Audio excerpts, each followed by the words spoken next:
This was in 2019 when I was 21. I was spending the summer at my parents' house and figured I'd go camping in the woods in their backyard while I had the chance. This was a pretty impulsive trip. I just decided one morning I'd pack my bag and head out for the night. I'd done it a bunch of times before, so this wasn't some special camping trip or anything. I let my parents know where I was headed, then left at 4 p.m. to find a spot for the night. I walked for a good hour before finding an open area that looked nice enough. I got my tent set up, cleared out a space, and lit up a small campfire. It was really cozy, and the sun slowly setting made it even better. Exactly the kind of night I was hoping for. But it really didn't take that long for it to get interrupted. The sun was just about to pass the top of the trees when I heard a voice. A male voice, sort of muttering or talking.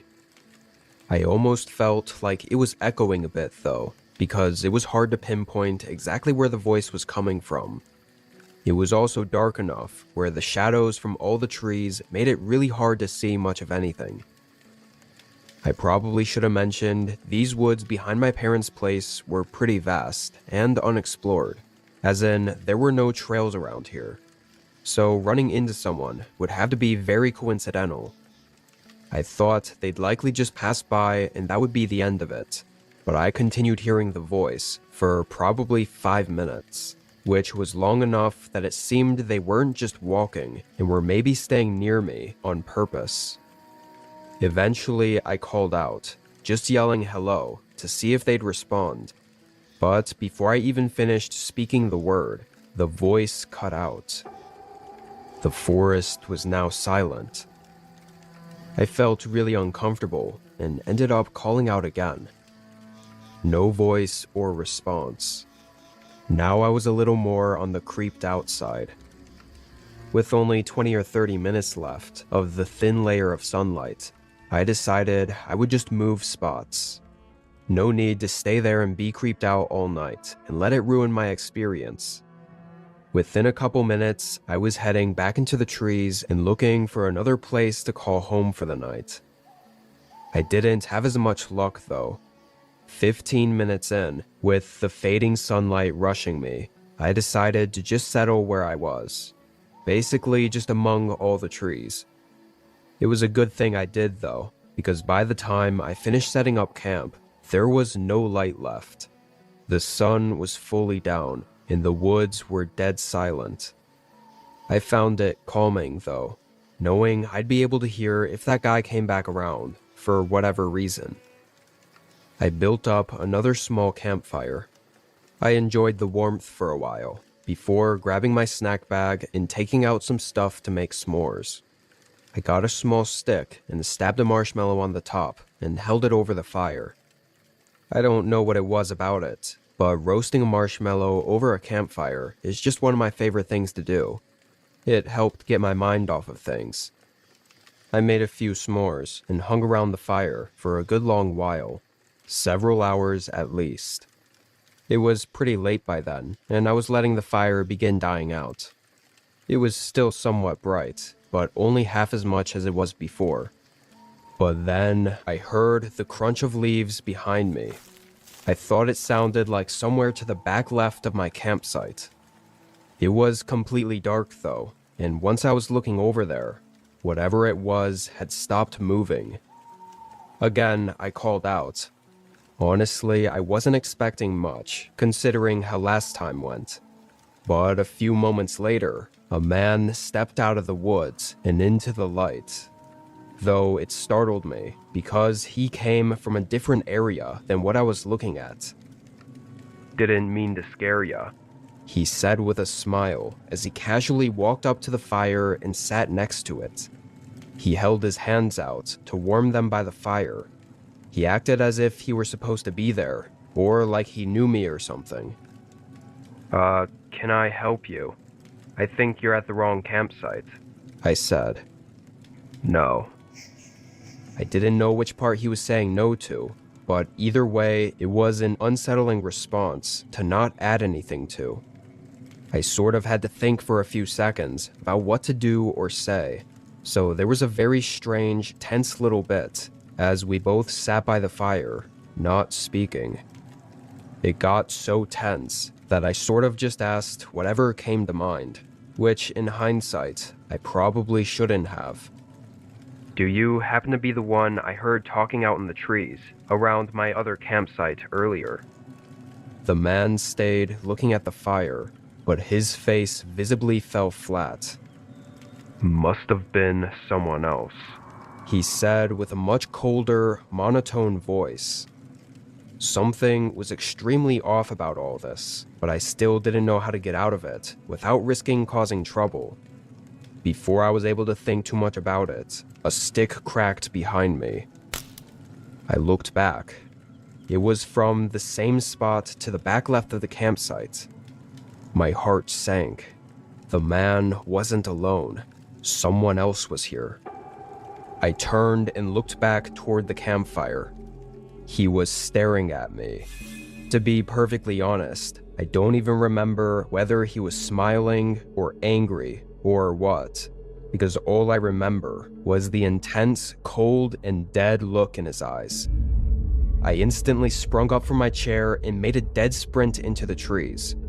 I heard one of the men say something, clearly talking to the other in frustration, and momentarily I heard footsteps running up behind me. However, as I got deeper into the woods and into the darkness, I lost them. Having grew up in these woods as my backyard, I was still able to somewhat navigate through them and to the road, following it back to my parents' house. They called 911 for me. Long story short, I led a team of officers to the campsite in the morning. Everything was gone. I don't know if that makes things better or worse. On one hand, it could have meant they were just there to rob me. But on the other hand, it made it definite that they had bad intentions, so they really could have been trying to do anything. After all, one of them did chase me for a minute. Shouldn't surprise anyone to say I never went back in those woods behind my parents' house.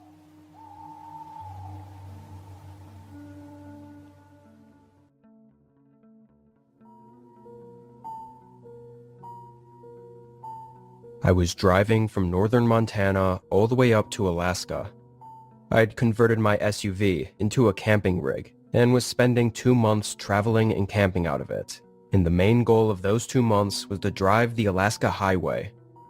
This road was famous for a reason, though. It went through the western portion of Canada and was very desolate and rough. I knew that beforehand, so I came in as prepared as possible for the journey. Of everything to be nervous about, though, the one thing that had me feeling a bit more vulnerable was that because I had to drive through Canada, I couldn't bring any firearm with me. Usually, I always carried a piece tucked under my seat just as a means to protect myself in an emergency. But for this trip, I couldn't. Anyway, the first day went well. I got in a good 8 hours of driving. Most of this section of the road was a little less desolate than the next portion. This next part only had a gas station every couple hundred miles, so I had to stop and fill up every single time and be very careful about how I drove.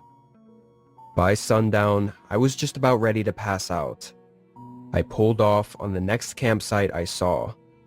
Out on the road, there were rest stops every once in a while, but there were also a ton of trails that just had empty, wooded camping lots. Those were the ones I always preferred.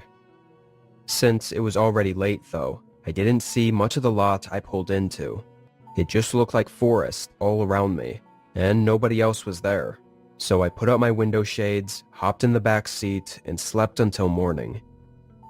Everything seemed fine. I got good sleep and didn't wake up at all during the night. Before hitting the road again, though, I wanted to stretch my legs and get a walk in. Right when I stepped outside, I noticed a trail, so I decided to follow it. It wasn't very long, though. I think I walked maybe 5 minutes before getting to another campsite, but something didn't feel right about it. It was scrappy and rugged. Clearly someone had been there recently, and it sort of looked like they left in a hurry, Half of their stuff was missing, and the other half was torn up and thrown across the site. After only being there for 30 seconds, I turned around and headed back. I didn't know if someone was still around, but I trusted my gut and walked back to my car. When I got back though, there was now a truck parked right up next to my car. It was an all-black pickup truck with tinted windows.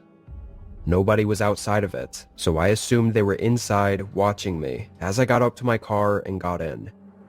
With the strange campsite and the sudden truck parked near me out in the middle of such an isolated road in the forest, I just left right away.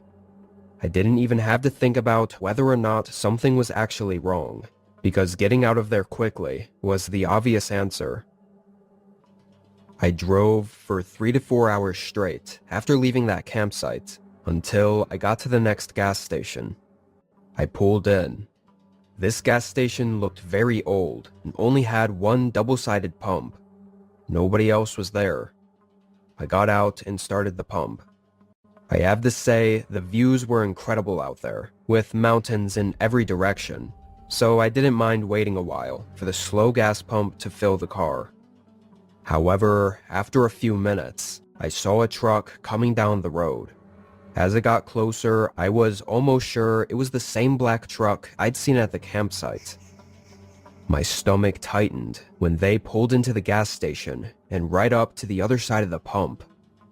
Of course, it made sense they'd be getting gas, as you kinda had to at every stop on this road, but it still felt a little strange. Why would they have pulled into the campsite and only stayed there for a few minutes, just to leave right after I did? Thankfully, I was done in 30 seconds, getting back in and driving off. I think part of what made it all feel so off was that I never saw the guy. He never got out of the truck or showed himself, so it just made it all feel a little more unusual.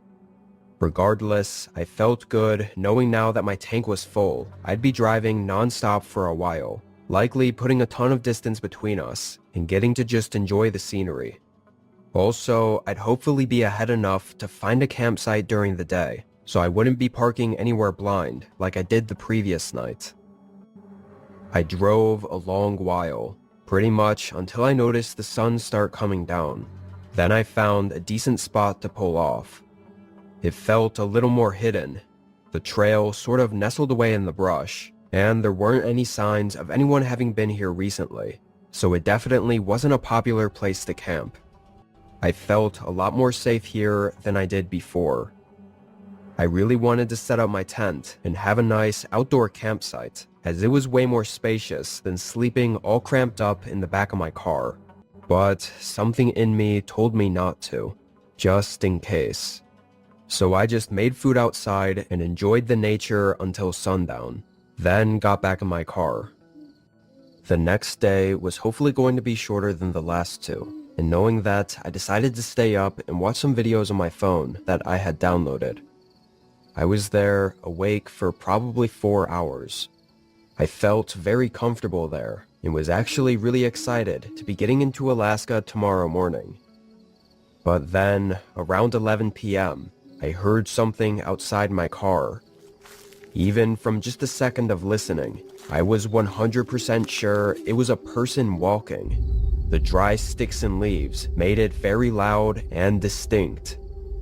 I quickly put my phone down and sat up to look out the window, but I was beat to it. A man's face was pressed up against the side window, staring in at me. I could barely see him, but there was no mistaking that that was what I was seeing. I jolted back, losing my breath from the instant fear. They also moved back, disappearing into the void of darkness just past the window. I immediately jumped up to the front seat, seeing the second guy that I'd heard walking, running up to the car. He smashed open the back window just as I got to the front. My adrenaline flowing made it hard to do the simple task of getting my keys out and starting the car. That, on top of also looking back at what the men were doing. One of them was running up to my driver window, while the other was sticking their arm through the broken window to try opening the door from the inside. In the panic, I somehow managed to get the keys into the ignition and turn it on right as he opened the back door. I floored the car. As I pulled out, I passed by that same black truck parked off the path, sort of hidden in the bushes. They had followed me all this way. I drove a mile or so, then pulled off to close the back door that was still hanging open, and to call the police with what little cell service I had. Obviously, out in the middle of nowhere, it took forever, and the men were probably long gone. I never got their license plates, and it was too dark to get any facial features, so it was a lost cause. Despite the horrible experience, I still ended up making it to Alaska and enjoying the rest of my trip after repairing the window. What both of the men were intending to do, breaking into a car in the middle of the woods at night, knowing I was inside, is left to speculation. I prefer to not even think about it.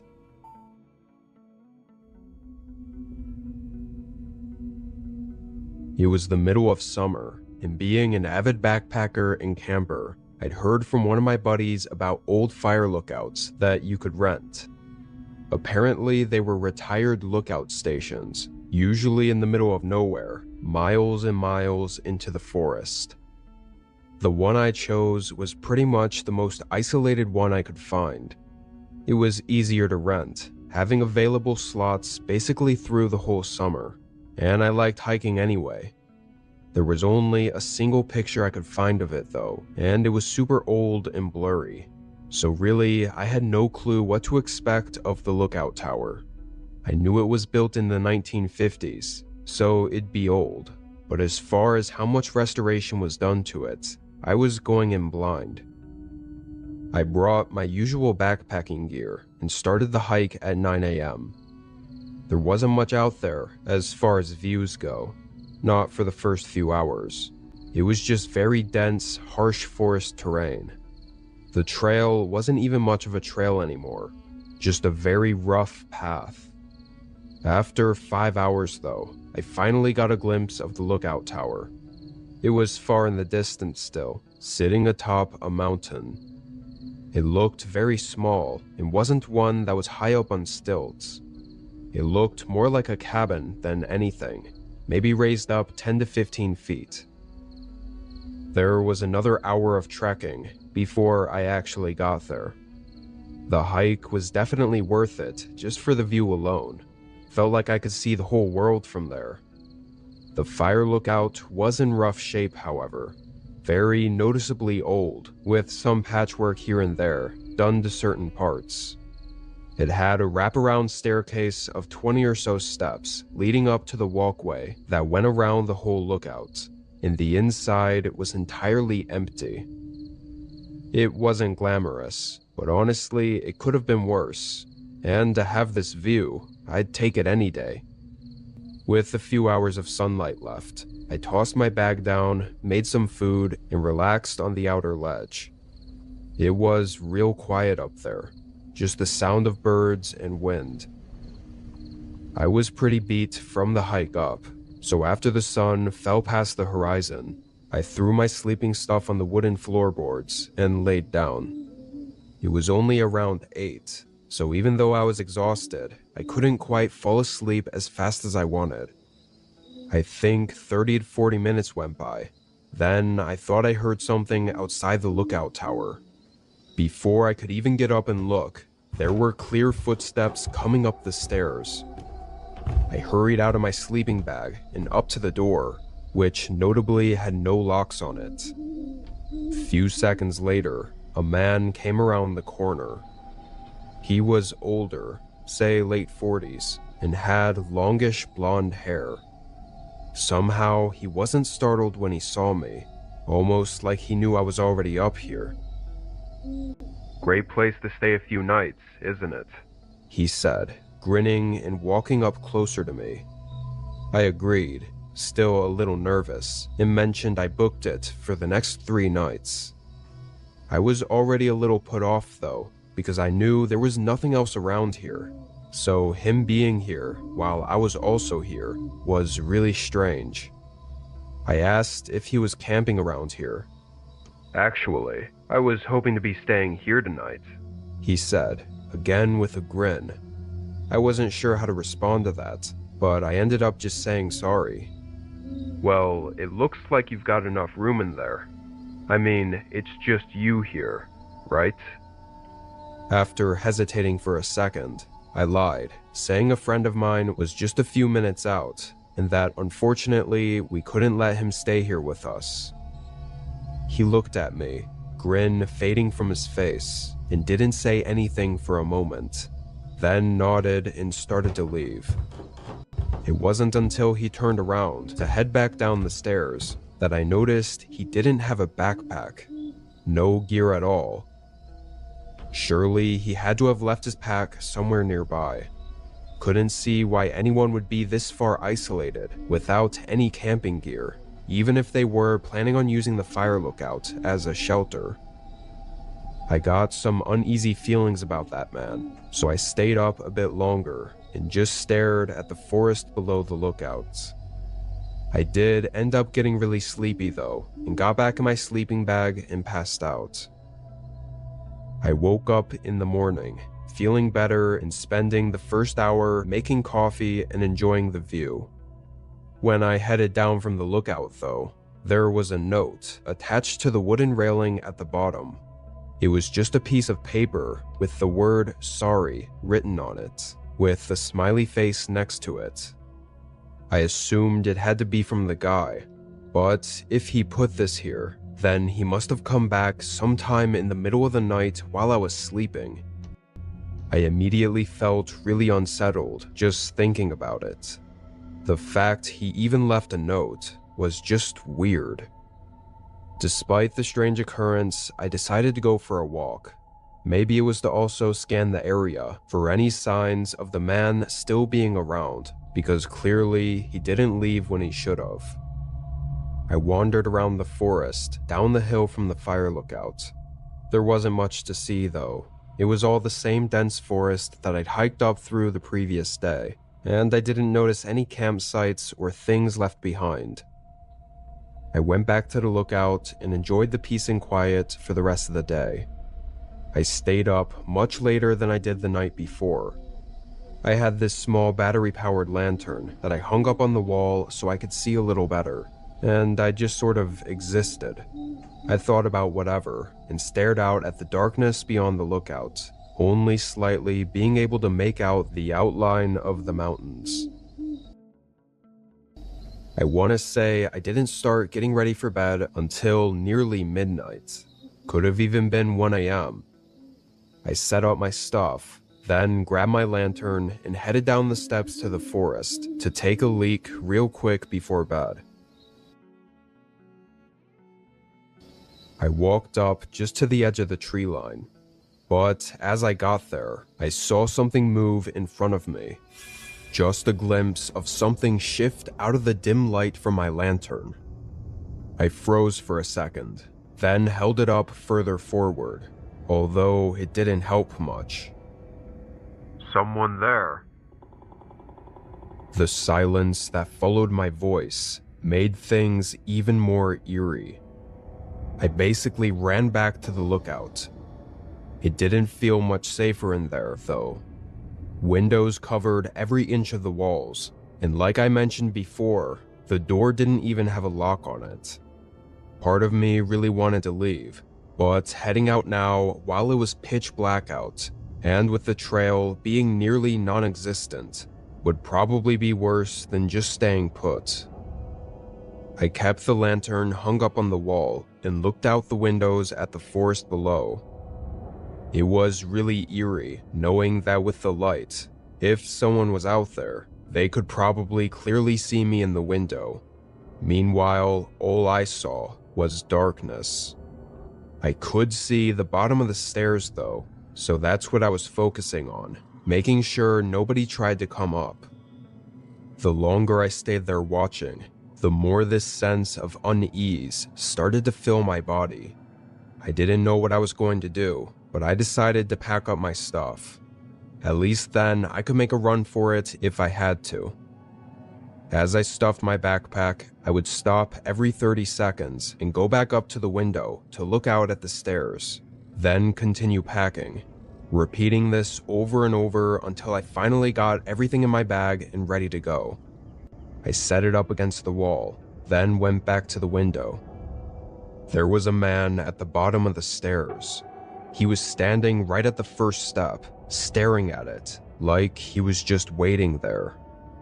I could only see part of him through all the railings, but I was sure it was the same man from yesterday. He had no backpack on and looked about the same height. I was beyond terrified. Why was he back? And why was he just standing there motionless at the bottom of the steps? What if he decided to come up again? Everything was making my mind race. I must have been at the window watching him for 2 whole minutes before the man finally moved. He took a couple steps back, pausing for a moment, then walked off. The way he went, though, was blocked off for me by the walkway, so I lost sight of him. And if he did keep walking in that direction toward the forest, it was too dark for me to tell. In the moment, I felt sure the man was stalking me, or at least keeping watch of me, and creeping up too close for comfort, especially in the middle of the night.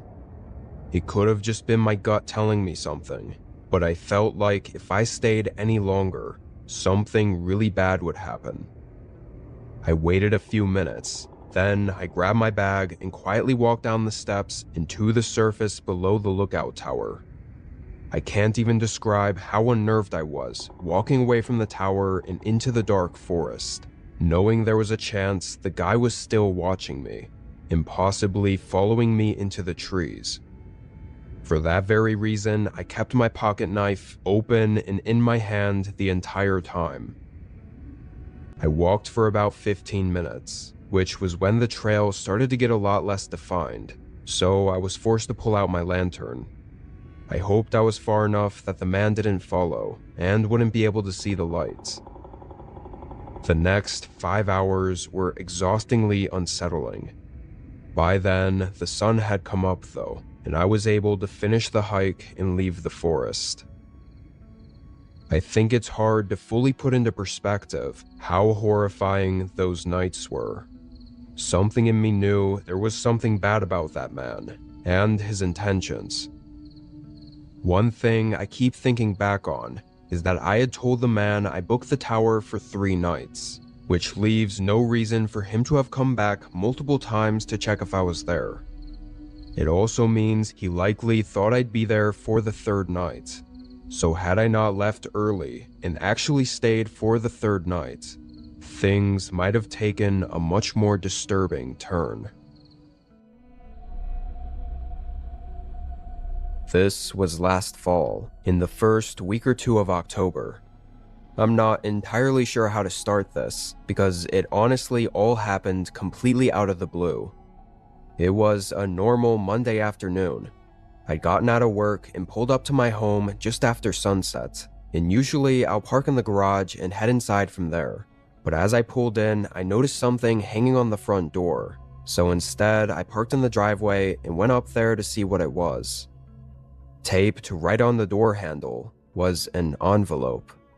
I knew right away it wasn't some random soliciting ad mail because it had my name handwritten with a pen on the front. Inside was a handwritten letter. It was short, but what it said I found pretty disturbing.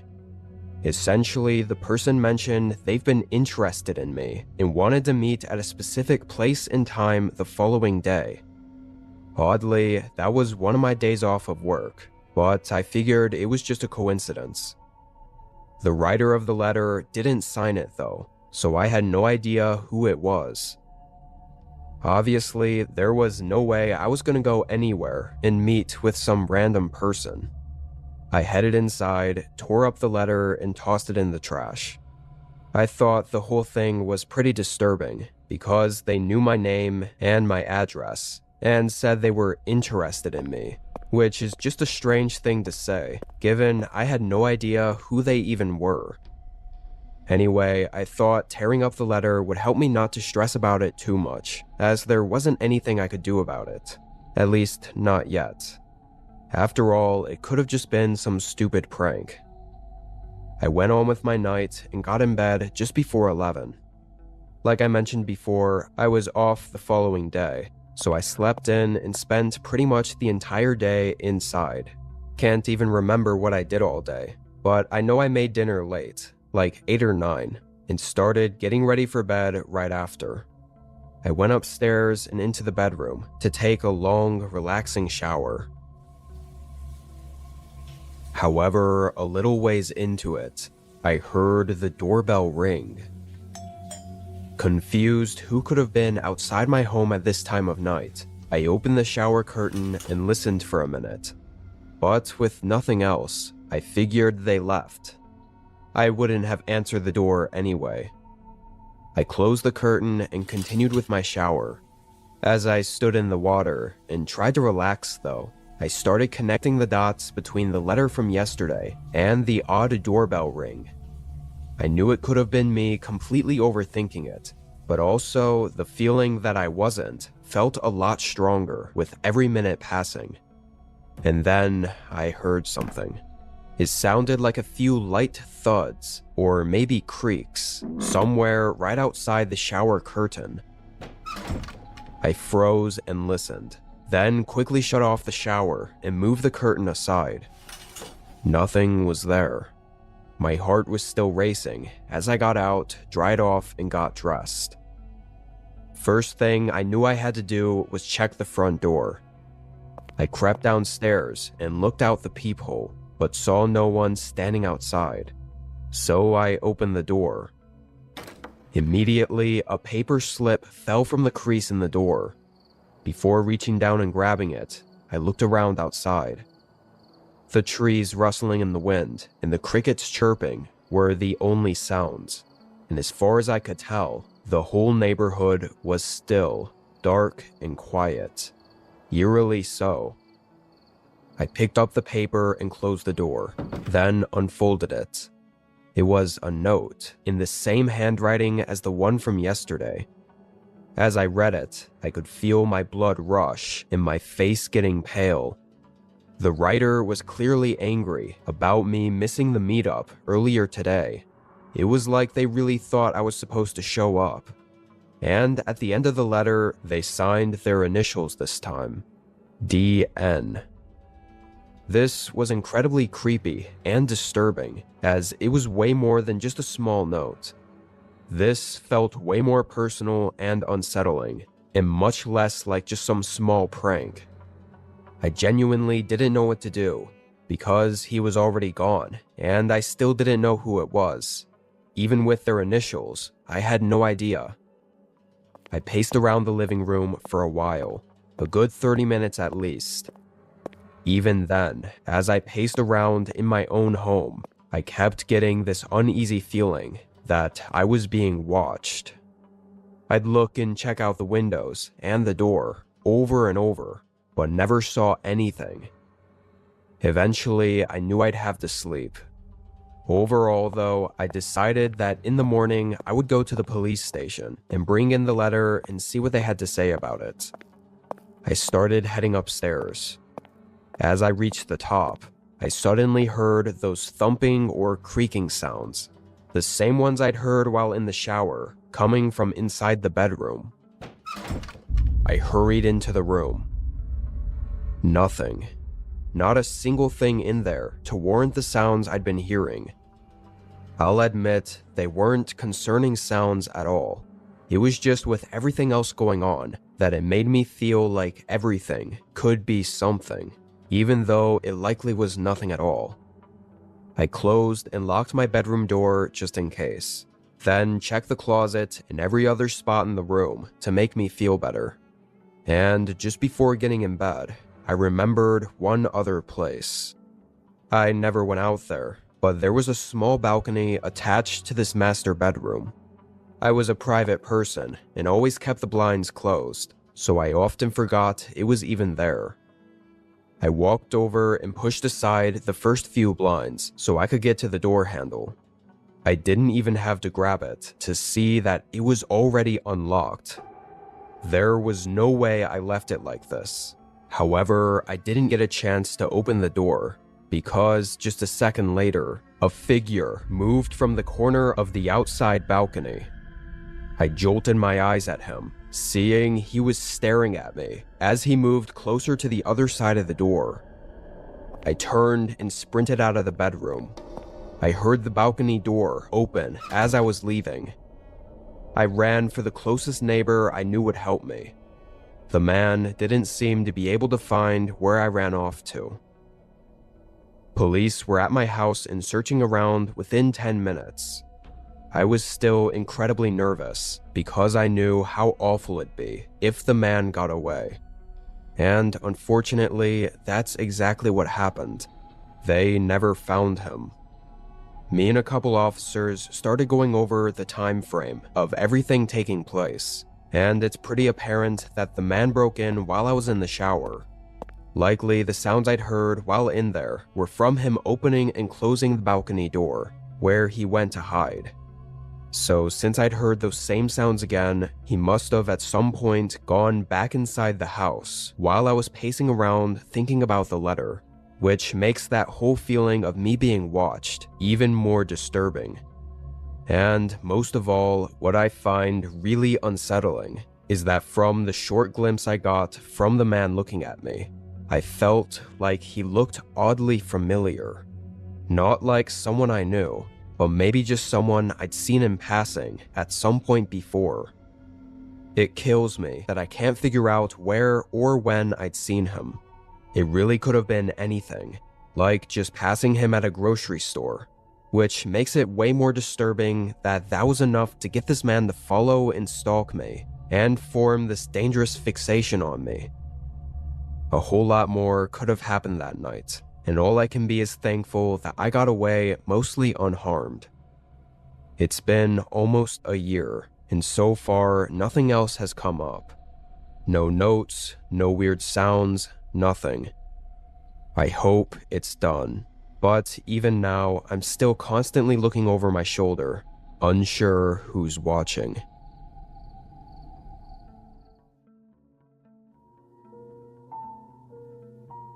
I was driving from LA all the way back to the East Coast.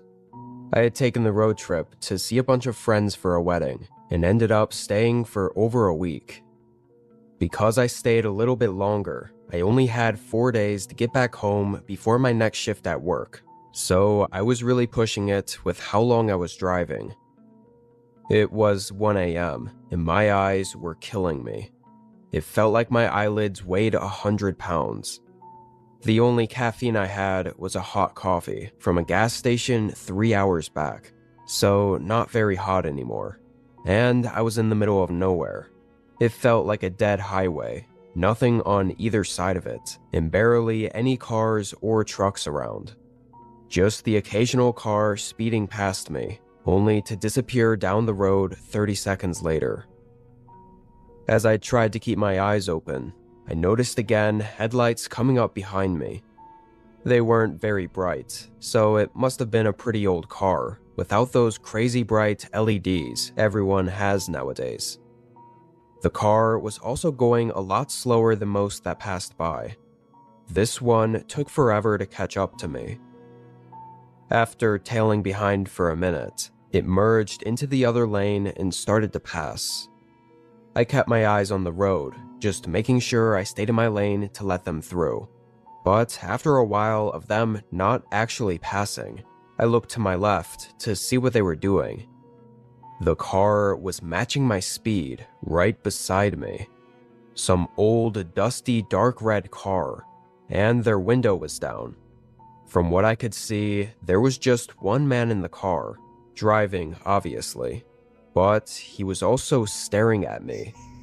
I had my window up still, so I don't know if he actually could see me with it being dark and with the reflections and all, but he was looking at my window as if he could. The man didn't try to hide it either. His light was on inside his car, so I could see him clear as day. He looked red-eyed and kind of drunk, just from his expressions and movements. But he remained at the same speed and just stared at me. It really freaked me out. I tried slowing down, but he slowed down too. I slowed down even more, and again he matched my speed. So then I slowed down an absurd amount, like down to 25 miles per hour on the highway. And finally, he didn't copy me and just held his pace and kept driving. He disappeared down the road a minute later. I didn't know what the hell to think of that. Maybe he was a creep, maybe drunk, or honestly maybe both. Only a couple minutes after whatever that was happened, I was back to struggling to stay awake. I knew I needed some caffeine and possibly even some rest for a minute. 15 minutes down the road, I pulled off the highway and into a really small rest stop. It looked like just some bathrooms and a coffee machine. No other cars were there. I parked and got out, walking up to the machine and getting a coffee, hoping it'd be enough. By the time I got it and headed back to my car, another car was pulling in. I instantly saw it was the same old red car from the highway earlier. How the hell was he pulling up behind me again? I never passed him, at least not knowingly, and there was nowhere else to pull off. He would have had to pull into the grass off the highway pretty far out and discreetly wait for me to pass. Otherwise, I'd have seen his car on the side of the road. I got in and looked in my mirrors for a second. He didn't pull in behind me though. He went right up next to me, like he did on the highway. I could just feel his eyes staring at me, too much to ignore. I looked over, and sure enough, that's what he was doing, staring right at me with those red, unsettling eyes. What did this dude want from me? I turned my car on, but the guy started talking. He was yelling something, trying to get my attention through the window. I looked over again, and he reached over and opened his passenger door, motioning for me to get in, with this disturbingly friendly expression on his face. I started to pull away, glancing over one more time and seeing the instant shift into a dead stare. I got back onto the highway, but the guy followed. He kept trying to do the same thing where he'd merge into the other lane and match my speed, but this time I wasn't having it. I was getting a little more aggressive, trying to keep him away from me, but he matched my energy, also getting more aggressive. I could have sworn he even tried to pit maneuver me several times, but I braked just quick enough before he could hit my car. Eventually, I saw one of those emergency vehicle U-turn spots, a pass-through to get onto the other side of the highway that went in the opposite direction. In a rather dangerous and illegal split-second decision, I turned onto it before he could even react and follow me. As I safely got onto the other side of the highway and sped in the other direction, I looked in my mirrors. I felt my heart continue racing for a moment. For a second, his brake lights turned on, but it seemed he gave up, as a moment later, his lights faded out and continued the other way. I was shaking for the next little bit, finding a gas station and just taking a break for an hour to cool off and to keep distance between me and that guy. During that time, I put in a tip for the police, mainly saying I thought he was just a drunk driver driving dangerously, but it didn't come up to much of anything. That was until 4 days later, well after I'd made it back home. Having time to actually breathe, I looked up if the cops ever caught any drunk drivers on that road recently, thinking I might find the dude's mugshot or something. But what I found made this whole thing more disturbing than I ever could have imagined. A day before I left LA, there had been a disappearance of someone on that very road. They found their car in the grass, and the person was just gone. No traces. The only clue they had was from a different driver on the road, who mentioned they saw a rusty red car driving erratically around the car that was later found abandoned in the grass. Reading the whole case almost felt like deja vu. It was exactly like what I experienced that night, only I made it out safely. Had things gone any other way, that night could have taken a really disturbing turn, and I likely would have disappeared too.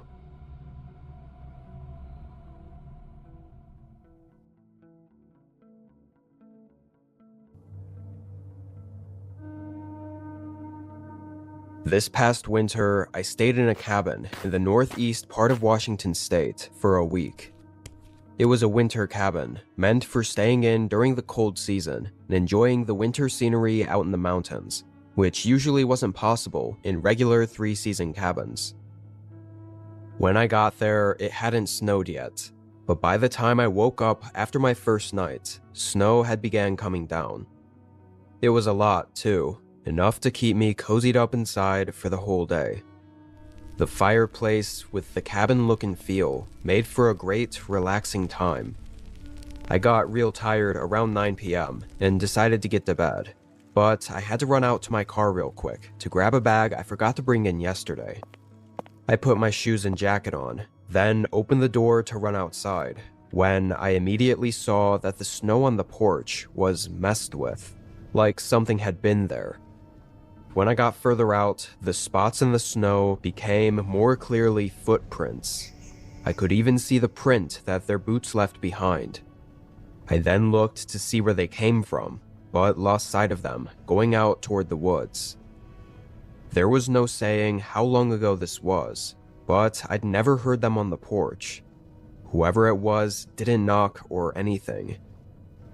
I got what I needed from the car, then headed back in. Since they didn't knock, and I didn't get a text from the cabin rental place, I figured it wasn't anything important. I got in bed and fell asleep. For the next 2 days I was at the cabin, there wasn't all that much to mention. I did the same, pretty much being inside by the fireplace all day. But through those 2 days, several more times, I checked outside and saw fresh footprints in the snow. Always the same ones, coming up to the porch and going back in the same direction. So, on the third day, I decided to go in that direction and see what was out there. I put on a heavy jacket and walked into the woods. The footprints were long covered up by then, by the snowfall from last night, so I was just walking in the general direction I'd remembered seeing them going. I only made it a little ways into the trees before realizing everything looked the same. Like it was all just a blanket of snow over everything, in every direction. And with the downfall already starting to cover up my tracks, I knew I risked getting lost if I went any deeper. From being out there though, I saw nothing of interest that anyone could have been out there for. No paths or roads or trails. I went back to the cabin and warmed up. Strangely, after that, no footprints showed up on the porch for the rest of that day. It was like whoever it was knew I was looking for them, and so they kept away. That's what I was hoping for, anyway. Hours later, the sun fell past the trees, and the woods and cabin were quiet. The soft breeze of the snowfall outside was the only noise aside from the crackling fireplace. I hadn't thought about the strange footprints in a while. I stayed up relatively late, not getting in bed until 12 a.m. I fell asleep quickly with the winter ambiance outside. I felt like I was knocked out for a while, definitely a couple cycles of sleep before I woke up. So it was probably about 3 a.m. The sound of wind and snow outside were still coming through the cabin walls, but there was another sound. A crunch every couple of seconds. Someone stepping in the snow, very, very slowly. Honestly, I don't know if I would have known it was footsteps, let alone woken up, if I didn't already know about the footprints being outside the cabin. That's how slow they were walking. I sat up in bed. For some reason, I was pretty calm. Nervous for sure, but not scared really. I was confident I could hold my own if something were to happen. I know it was very arrogant of me, maybe dangerously so. I listened until the sound stopped. It seemed to go somewhere on the other end of the cabin, the back wall maybe, where the fireplace was. So after a few minutes of not hearing anything else, I got up and left the bedroom, looking down the main hallway. It was really dark. There were no lights built into this hallway, so when I looked down, I saw nothing. In that moment though, a very strong, uncontrollable feeling took over the false confidence that I had just a few moments ago. Suddenly, I was really nervous that something was wrong, more than just someone walking around outside. I took a few steps into the hallway. Still, I heard nothing. I moved all the way to the end, where the living room/kitchen was, and just when I took a step toward the front door, I heard a loud thump on the floor behind me. I spun around and looked down the hallway I just came from. I only caught a quick sight of someone moving quickly through the shadows, rushing down the hallway toward me. I ran straight for the front door, grabbing the keys I'd left right by it, and running out barefoot through the snow to my car. I got in and couldn't see anything at all, as the entire windshield was covered in a thick layer of snow. I didn't know if he was chasing me, or right in front of the car, which made the whole thing even more horrifying. Thankfully, I could see out of my back windshield, being upright and small, so I began backing out, going as fast as I could down the gravel driveway. I did end up making it out of there. Took over an hour for a cop to show up, and by then, the footprints of him leaving the cabin were covered, so it wasn't even clear where he went. From what we could find though, the man got in through a window on the far wall near the fireplace. Putting what happened together, most likely he then quietly crept to the farthest bedroom down the hall to look for me. It was the only other one aside from the one I was staying in. Had he chosen correctly, I would have been face to face with him and had nowhere to run.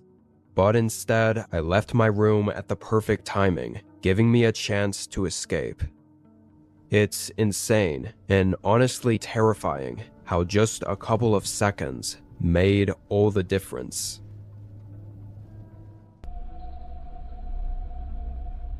For a good few months in late 2021, I was staying at my grandparents' old house. They had passed away a while ago, and my family hadn't sold the place yet. It was kind of used as a vacation house for the time being.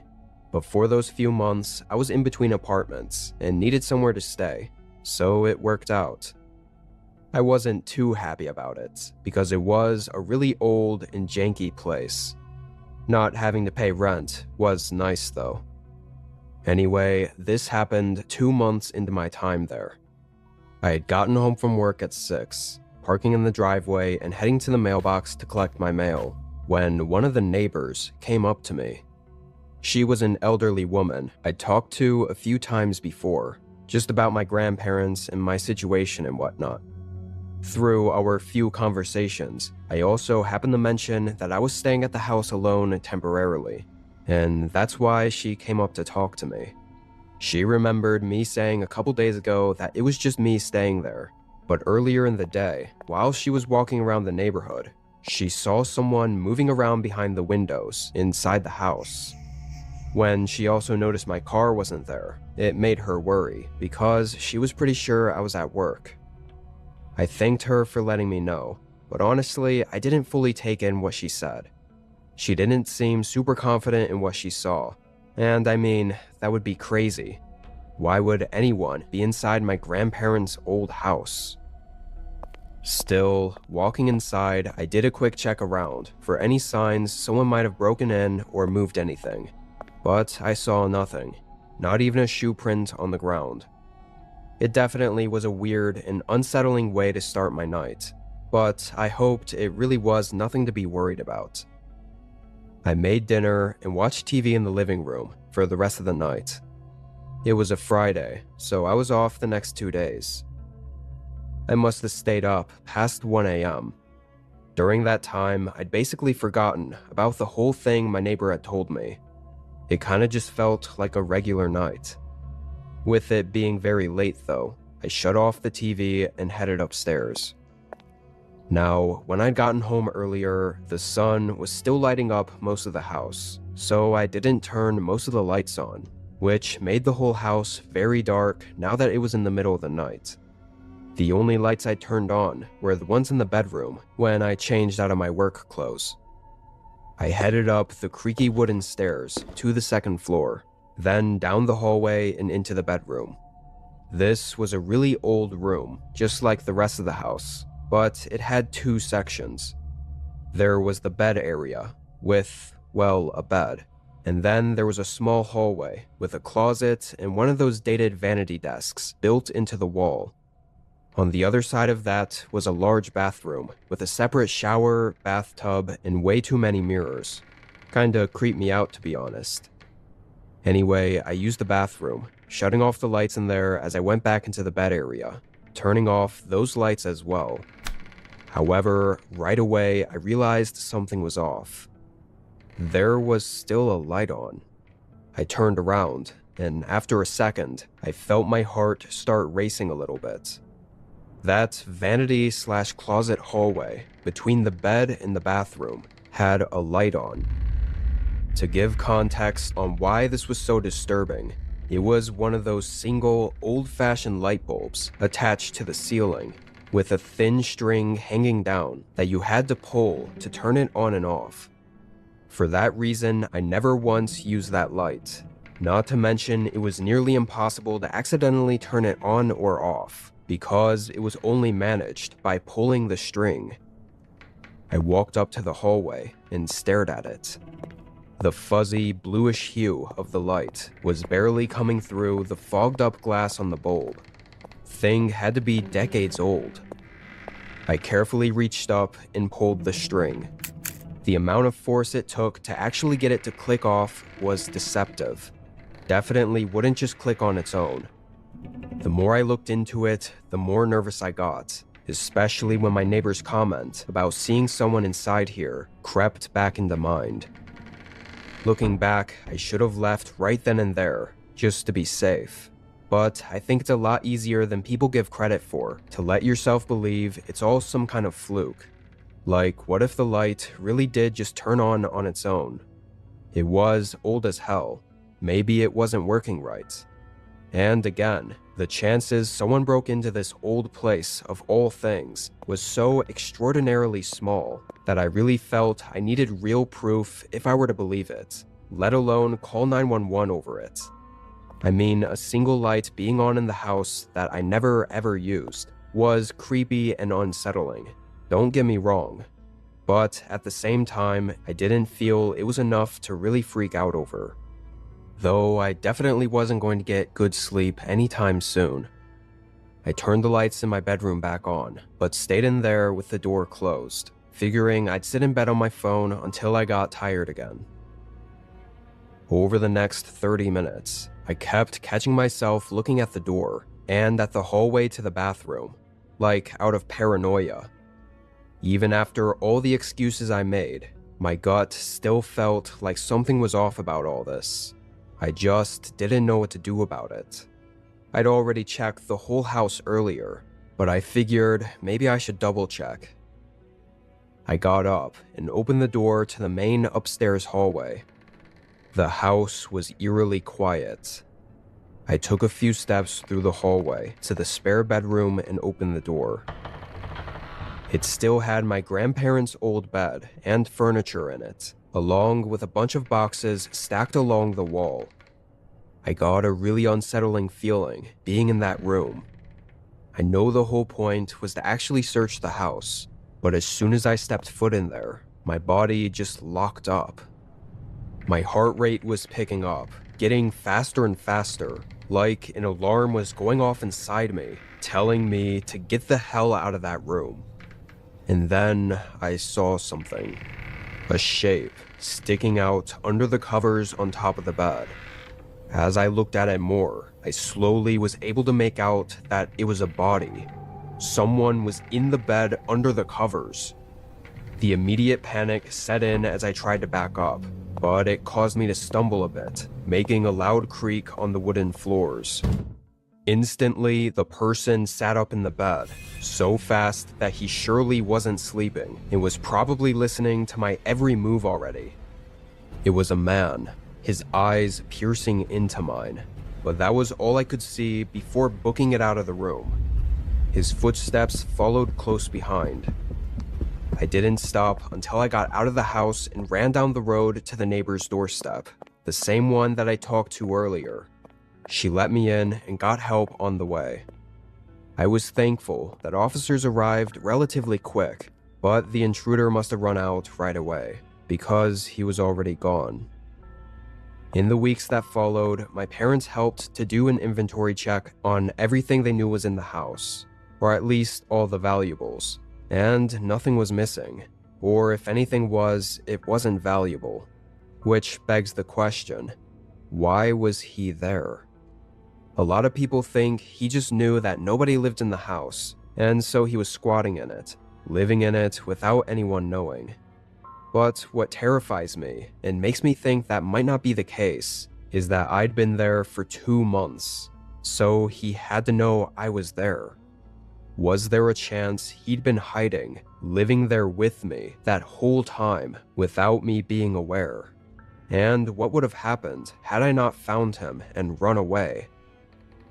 I moved out immediately and haven't been back to the house since. I probably never will.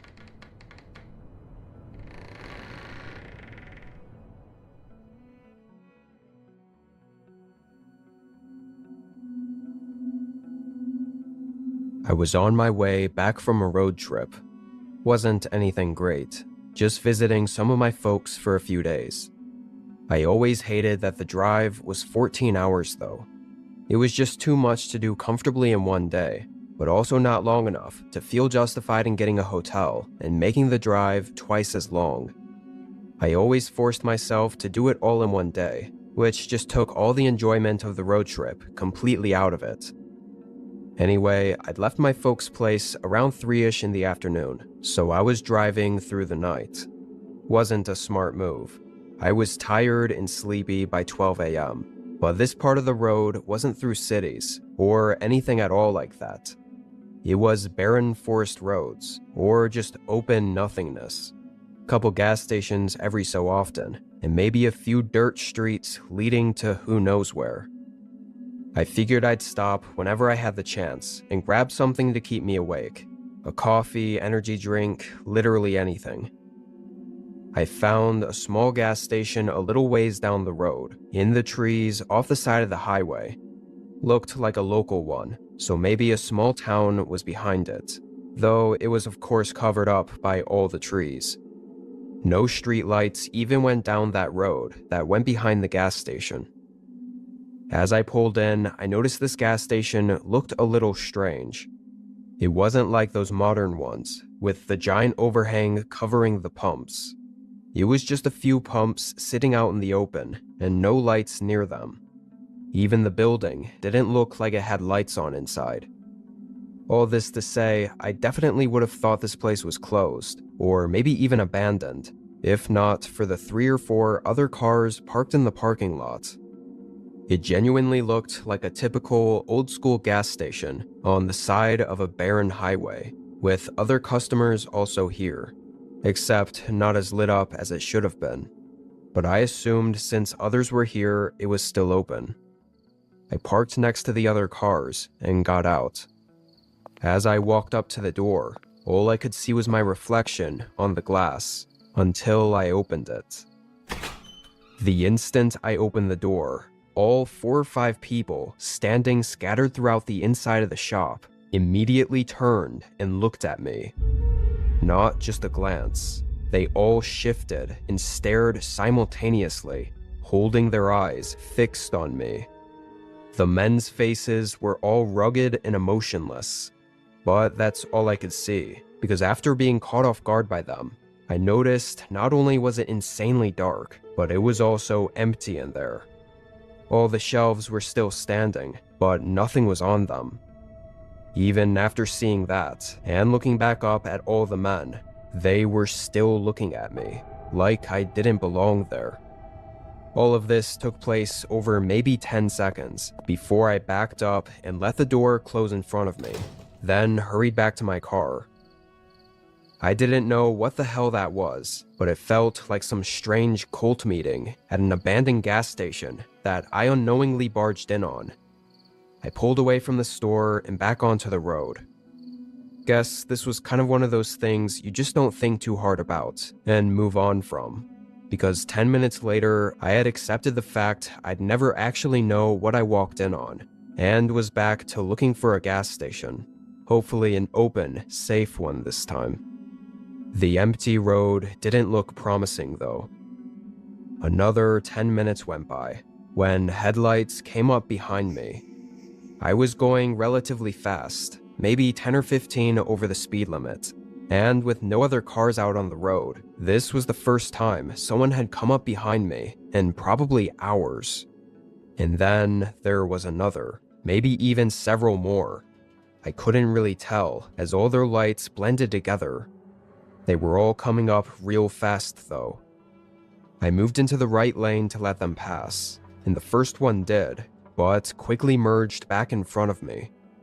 I was aware enough to already be slowing down a bit, but I definitely wasn't expecting them to slam on their brakes. Nearly had a heart attack as I did the same, trying to also swerve to avoid hitting them. I managed to stop just a couple feet from their bumper with my car slightly sideways. And that's when everything sort of set in. This was one of the cars from the gas station. I looked in the mirror. The other car stopped right behind me, and another came and pulled up near the door. In a matter of seconds, multiple men were getting out of the cars and surrounding mine.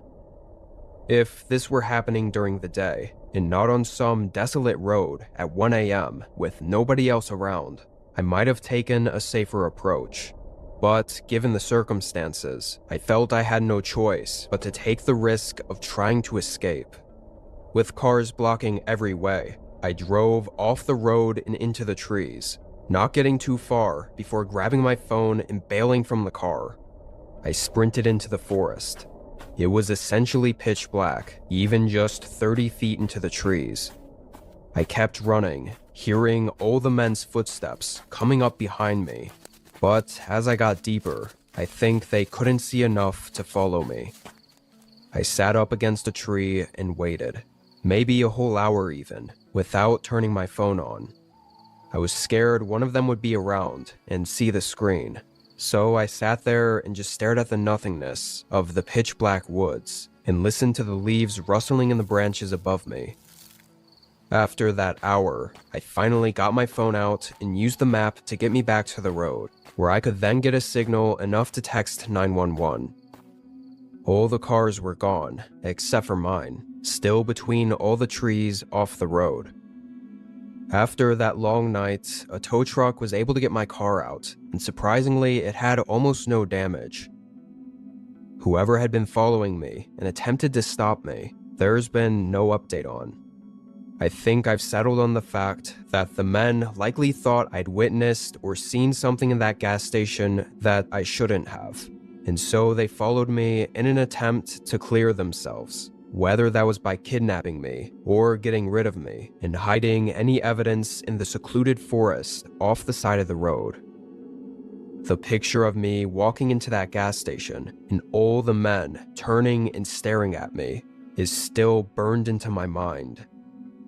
It still haunts me thinking about what could have happened.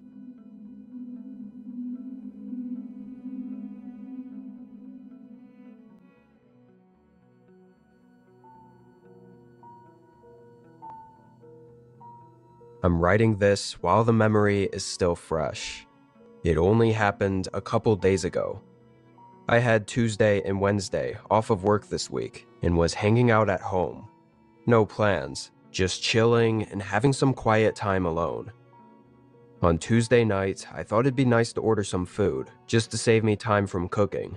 So I pulled up DoorDash and found some random place that was still open, and got a small meal. It said it'd take around 45 minutes. I stayed in the living room and watched YouTube on the TV. It was a good night up until this point. After around 45 minutes, I happened to get up and just casually look out the window. I don't even know why, really, as I could easily just open the app to check on the delivery. But when I looked out, I noticed there was a car parked in my driveway. Immediately, I opened up DoorDash and checked the map, and the delivery guy was still 10 minutes away. But then, who was in my driveway?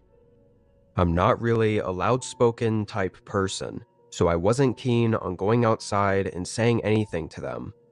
I mean, surely they'd realize they were in the wrong place and leave without me having to say so. I went back to the sofa, but got up and checked out the window every couple of minutes. When the DoorDash order arrived, the car was still there in the driveway. From the window, I couldn't really see much into the car, so when I answered the door for the delivery, I asked the driver if they'd seen anyone in there. He said yeah, there was just some guy in the driver's seat, but he didn't really look too hard. I thanked him and he left. I felt really uncomfortable about this.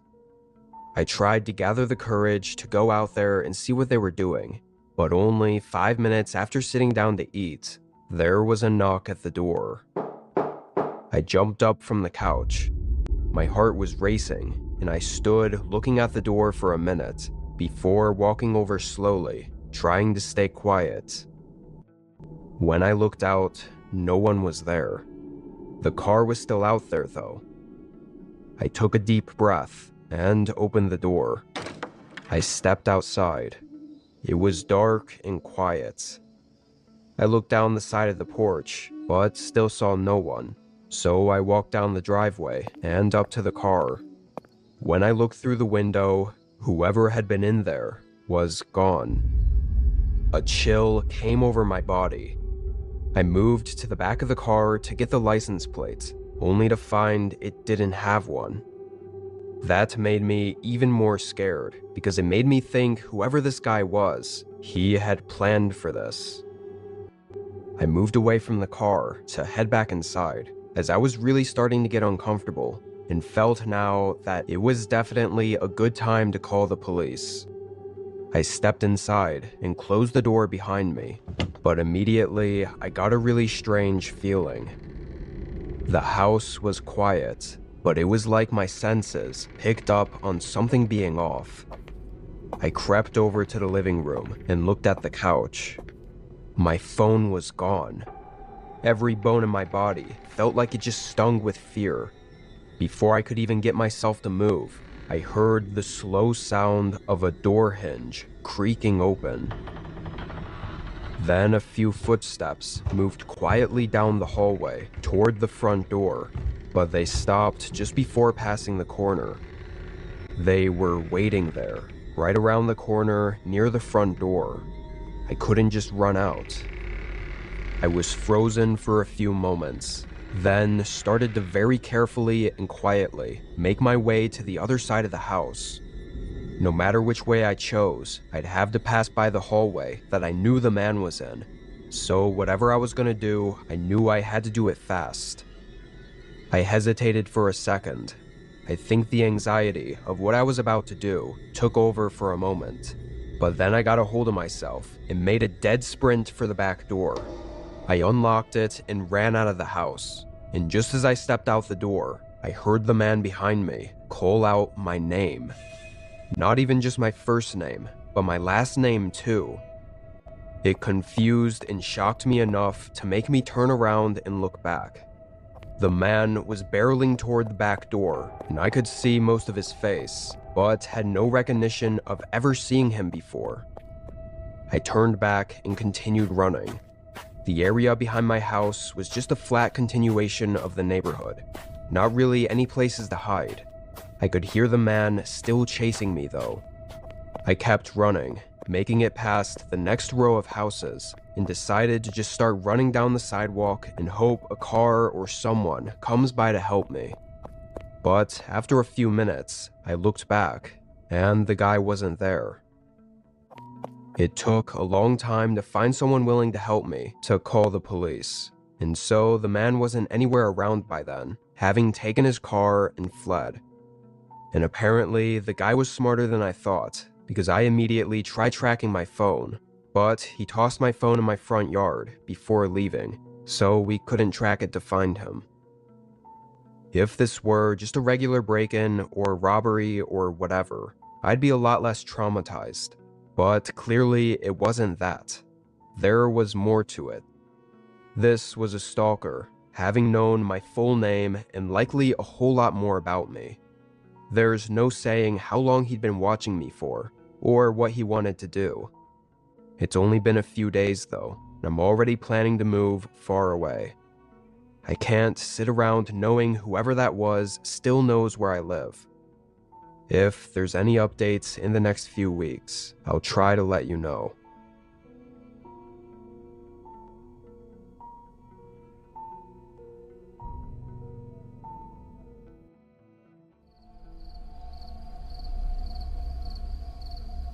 I had booked an Airbnb in spring of 2022. It was a small getaway cabin in a forest with several other identical cabins spread throughout the owner's land. There were some very faint trails or paths leading between all the cabins, but none of them were marked, likely only there from when the owner was building them and moving through the forest constantly. I had nothing exactly planned for this trip. It was only 3 hours from my home, and I just thought it'd be nice to spend some time away and hang out in the woods. I slept in on my second day, waking up at noon, making some coffee, and relaxing inside by the fireplace. Just before sunset, I threw on a hoodie and went out on a walk. I wasn't sure exactly where I was going. I was just following a thin path in the forest that was behind the cabin. I assumed it would take me to one of the other cabins though, and hopefully loop back around.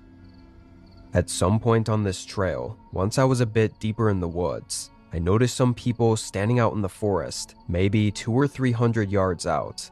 Pretty far. But the way they were standing was odd. It was two men standing motionless and looking down at something on the ground. It didn't look like they were talking or really doing anything except looking at something on the forest floor. It was weird enough for me to sort of watch them as I kept moving along the trail, eventually getting too far to see them anymore.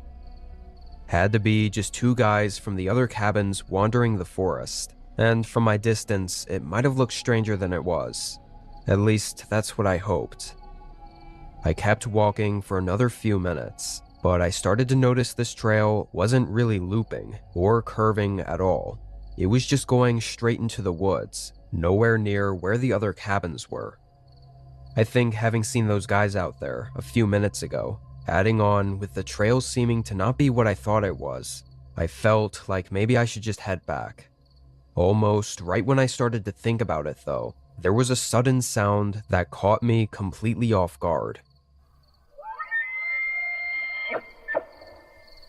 It came from behind me and sounded like some strange scream, or maybe animal call, kind of like an elk bellowing, but something about it felt unnatural. I turned around, but immediately froze. The two men were on the trail behind me, still really far, maybe 150 yards down, and they weren't moving. They were facing me though, maybe even staring at me. I couldn't tell from that distance. Honestly, whatever that sound was that I heard felt like it was too loud and unnatural for it to have been from them, even if it was them trying to mimic an animal sound or something. The sound I heard echoed through the whole forest and was nothing like anything I'd heard before. But why were the men here, following behind me? After standing there looking at them for about 10 or 15 seconds, I started taking a few steps back, and that's when they suddenly walked off the trail and into the trees. They continued until they were out of sight. I didn't really move for a few minutes because I'd have to go down to where they were to get back to the cabin, so I wanted to make sure they were really gone. I definitely didn't want to go further down the trail either. After 5 minutes and being pretty certain that they were away from the area, I hurried back down the path and got to the cabin. I thought about messaging the Airbnb host and asking if they knew anything about that path or the two men, but I figured that might sound sort of strange and unnecessary. I kept it to myself, throwing some wood into the fireplace and taking a breather. The sun was mostly set by then, so the rest of the night I didn't plan on leaving the cabin. Not that I would have anyway, after what I saw out there. I made some tea and sat by the fireplace. After just a half hour, I felt much more comfortable and was able to actually start relaxing. However, I only got a short 15 minutes before I heard that sound again. The same one that I heard out in the woods. It was a bellowing scream that sounded like it was still pretty far out there, but I didn't know how much sound these cabin walls blocked out, so I couldn't say for sure how close it was. I got up and looked out the back window. I genuinely couldn't see anything except for the faint outlines of trees. It was way too dark out there. But the longer I stood there, the more unnerved I felt. A chill ran through my body as I pulled the curtains back over the window. I started looking up on my phone what that noise might have been. Maybe it was an animal sound that was common around here, and I just didn't know about it. I was never really a nature guy, so I wasn't knowledgeable enough to know. After a bit of research, I didn't find anything. The more I kept looking into it, the more creeped out I started to get, so I put my phone down and tried to not think about it. Another 30 minutes passed. I can't say that I did a good job at forgetting it, but through the crackling fireplace, I heard a few sudden footsteps on the doorstep at the front of the cabin. Boots thumping on the wood. They stopped right outside the door. My heart was pounding. A long 20 seconds passed before there was a slow knock at the door. I couldn't tell you how terrified I was as I crept up to the door and looked out the peephole. Standing right outside the door were two men. I assume the same ones I'd seen out in the woods. They had masks on, those cheap plastic animal masks that only cover the front of your face. They had hoods over their heads and looked nearly identical to each other. I immediately began dialing 911 and backing away from the door. I heard them knock again as I got through to the police. I tried to talk quietly, but I was pretty sure that they could still hear me. I only got halfway through explaining my situation when a sudden hard thud hit the door. For a moment, I thought they were about to break in, and I felt the most intense fear I'd never even come close to experiencing before. But after that thud, I heard their footsteps leave the doorstep. I managed to get back up to the door and look out, seeing both of them walking back into the woods. It took nearly 30 minutes before a cop arrived. He found a mark on the outside of the door, like the men had stabbed a knife into it before leaving. The cop took note of everything, but it was hard to tell if he believed me or not. I knew it sounded crazy though. I got out of there afterward, and obviously never went back to those same cabins. Every couple of months, I'll look up news in that area, expecting some strange disappearances to happen in those woods, but so far I haven't found anything. What the men wanted remains unknown to this day.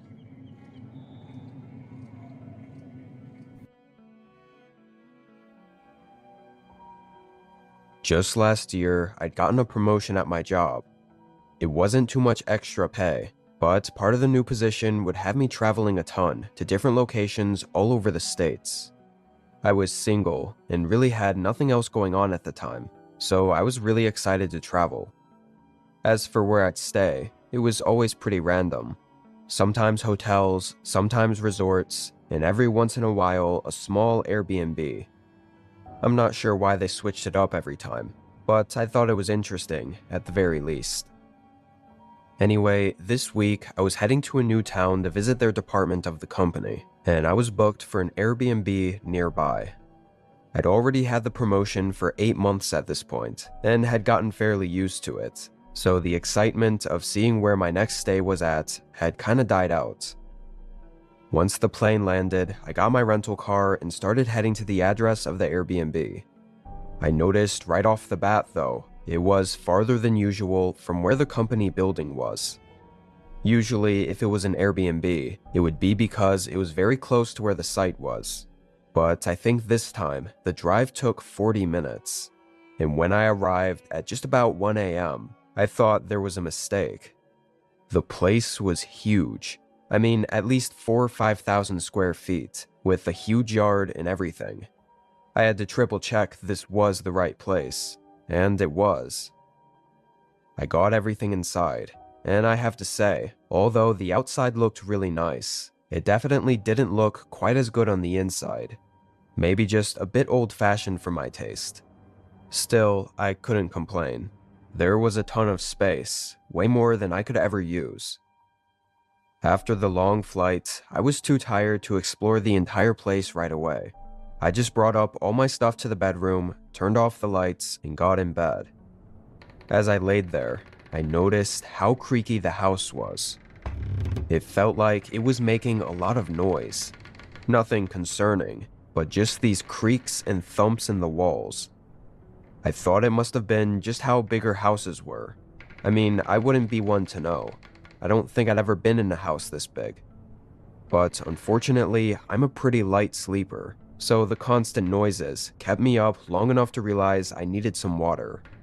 I hadn't even eaten or drank anything since the flight. Sort of frustrated that I had to get up, knowing it'd only make it harder to sleep, I tiredly got out of bed and headed through the long hallway and down the steps to the kitchen. Strangely, once I was downstairs, all the creaks and thumps I'd been hearing for the last hour were gone. Like at some point between me getting up and moving from the bedroom to the downstairs hallway, all the sounds stopped. It was one of those moments that had me scratching my head, like what were the chances of that? Anyway, I grabbed a glass of water, not even bothering to turn on any of the lights, and headed back upstairs. I was able to fall asleep after that, as the rest of that night I didn't hear any more sounds or noises. In the morning, I only spent maybe 30 minutes there, waking up late and still tired, but having to rush out of the house to get to work. After being at the office all day, I went out with a couple guys from work to get drinks, so I actually didn't get back to the Airbnb until sometime past 11 p.m. I headed inside and sat on the sofa, relaxing for a minute. I was exhausted, but I remembered I still hadn't yet checked out the rest of the house. It felt almost mandatory to at least give it a look around, so I got up and just casually walked through the rooms. Walking through it, I honestly couldn't think of much use for an Airbnb this large. I even got so curious that I looked it up to see how much it was, finding it was actually priced the same as other much smaller places in the area, which I found to be a little odd. Also, it looked like some parts of the house weren't reset from the last guest. It looked clean, but some pillows were all over the couch, and some of the chairs and stuff were just in random places. It kinda looked like someone had just been here. And the most strange thing was that one of the kitchen chairs was pulled out. I was in there for a minute earlier that morning and never sat down, and I could have sworn all the chairs were pushed under the table before. Must have just overlooked it, I thought. I pushed it back under the table. After the quick 5-minute tour of the house, I figured it best to take a shower and head to bed for the night, as I had another long day tomorrow. I turned off all the lights, went upstairs, showered, and got in bed. I was just on the verge of falling asleep when a familiar sound suddenly came from below me. It was those creaks. They suddenly started again. The fact that I was just about to fall asleep made it 100 times more obnoxious. I sat up and listened, and even though I was annoyed, a part of me felt like it didn't sound like your typical house noises, so it made me a little uneasy as well. I started to think I could make out individual footsteps walking around under me, and maybe even cabinets being opened and closed. I couldn't tell if it was just my mind making up things, though. I got up and quietly opened the door. The sounds didn't stop this time. I could clearly hear them from the hallway. I carefully walked down and up to the stairs, which were wooden and kind of creaky, and as soon as I took a step, everything went quiet. My heart started racing. I moved to the bottom of the steps and looked down the hall. I could tell a light in the kitchen was on. I swore I turned off all the lights before going to bed, but there was still a small chance I just forgot about that light. I quietly walked down the hall and looked in the kitchen. My eyes widened. That chair in the kitchen was pulled out again, like someone had just been sitting there. Only a second after seeing that, I saw something else behind the chair. In the far back room, where all the lights were off and it was nearly pitch dark, a figure was peering around the corner, watching me. We held eye contact for a moment as I completely froze up before they jolted back behind the corner. A few seconds later, I heard a door slam shut. I don't know what the hell I was thinking, but I ran up to that corner and flicked on the lights, searching around for a second to see where he went or if he was gone. But I didn't see him. I didn't even see what door he possibly could have gone through that I'd so clearly heard him slam shut. I ran upstairs, got my phone, and sprinted out of the house. I drove away and called the police. As far as what was going on in there, I'm afraid that I got very few answers. The host and the police talked for a while, but the host felt like he wasn't taking me seriously, or like he thought I was lying. Maybe he just didn't want to be responsible. But in all fairness, I had no proof of anything. I wasn't even able to see what the guy looked like. And the host claimed that there were no doors where I'd supposedly heard the man run and slam a door from. Everything just felt really weird about the whole situation after the fact.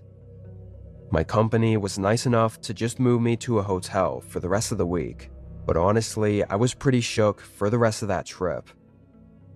Had I stayed in that house any longer with whoever was in there with me, I'm afraid that things could have gone a lot differently.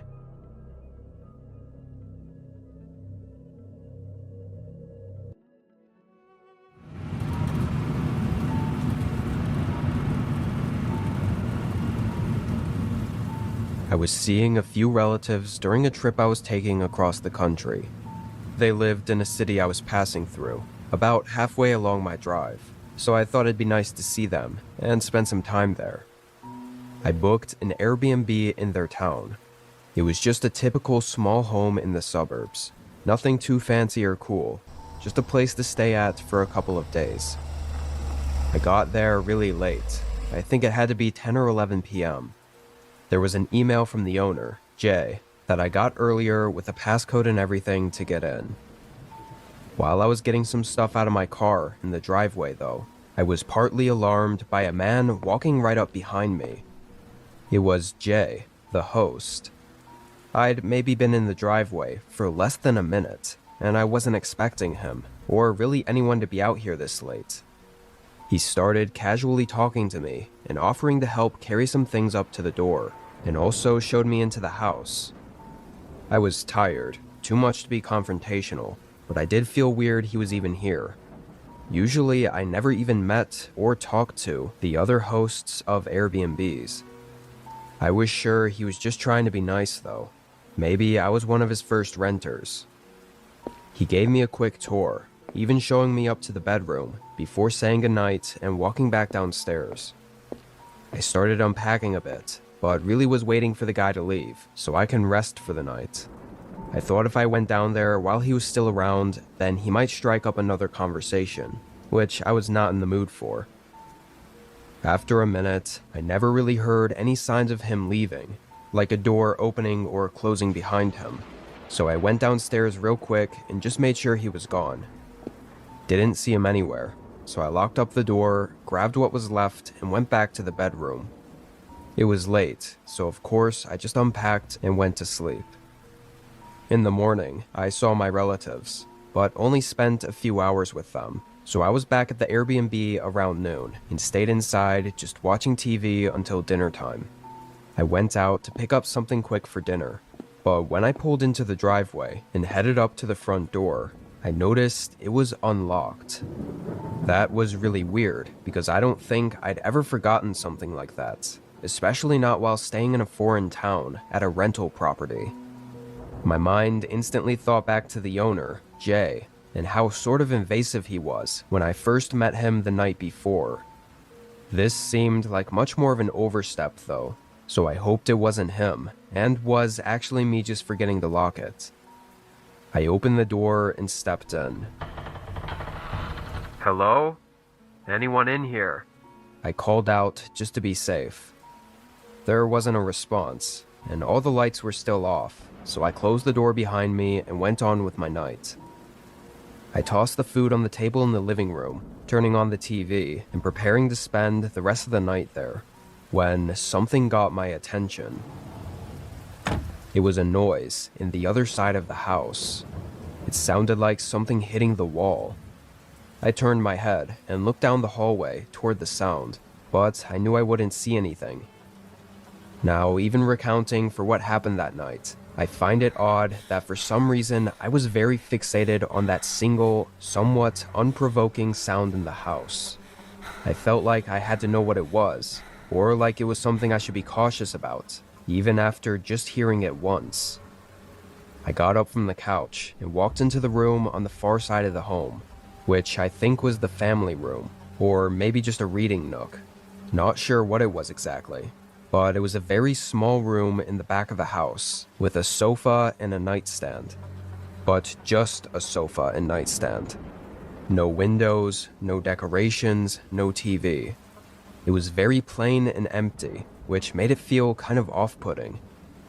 I flicked on the light and just sort of looked at the room, getting that off feeling about it, before noticing something else. Behind the couch, coming just up above the top, there was a crease in the wall. I looked a bit closer, eventually moving the whole couch over to the side.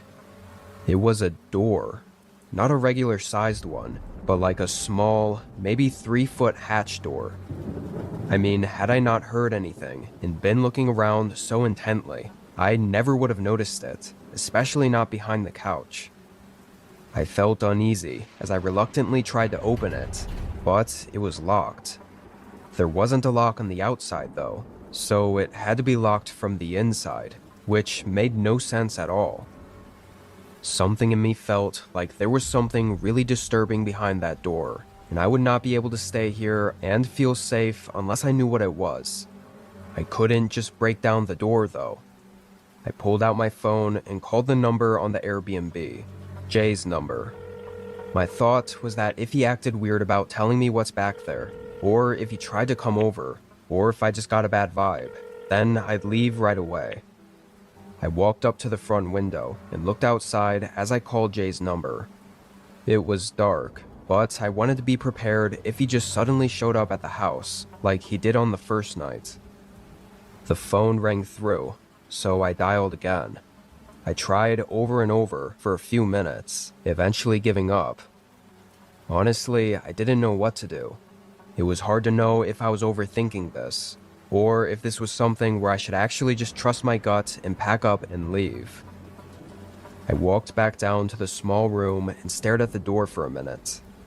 As I stood there thinking, I just pressed on the door again, not really trying to do anything. But this time, it creaked open. It wasn't locked anymore. I nervously stuck my head through the gap in the wall. The only light was what bled through the doorway from the room.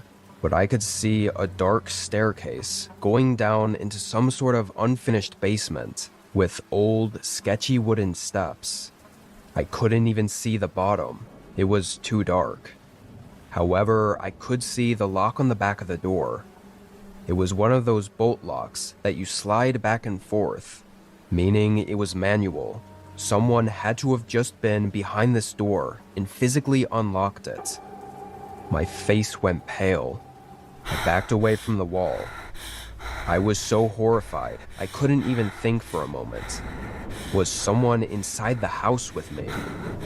It felt like my whole body was shaking as I started to creep down the hallway. Most of my stuff was still upstairs in the bedroom. It wasn't much, just 2 suitcases. I could probably have them packed and get out of there in 3 minutes.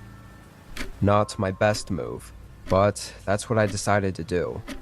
I got upstairs and started throwing everything into the suitcases.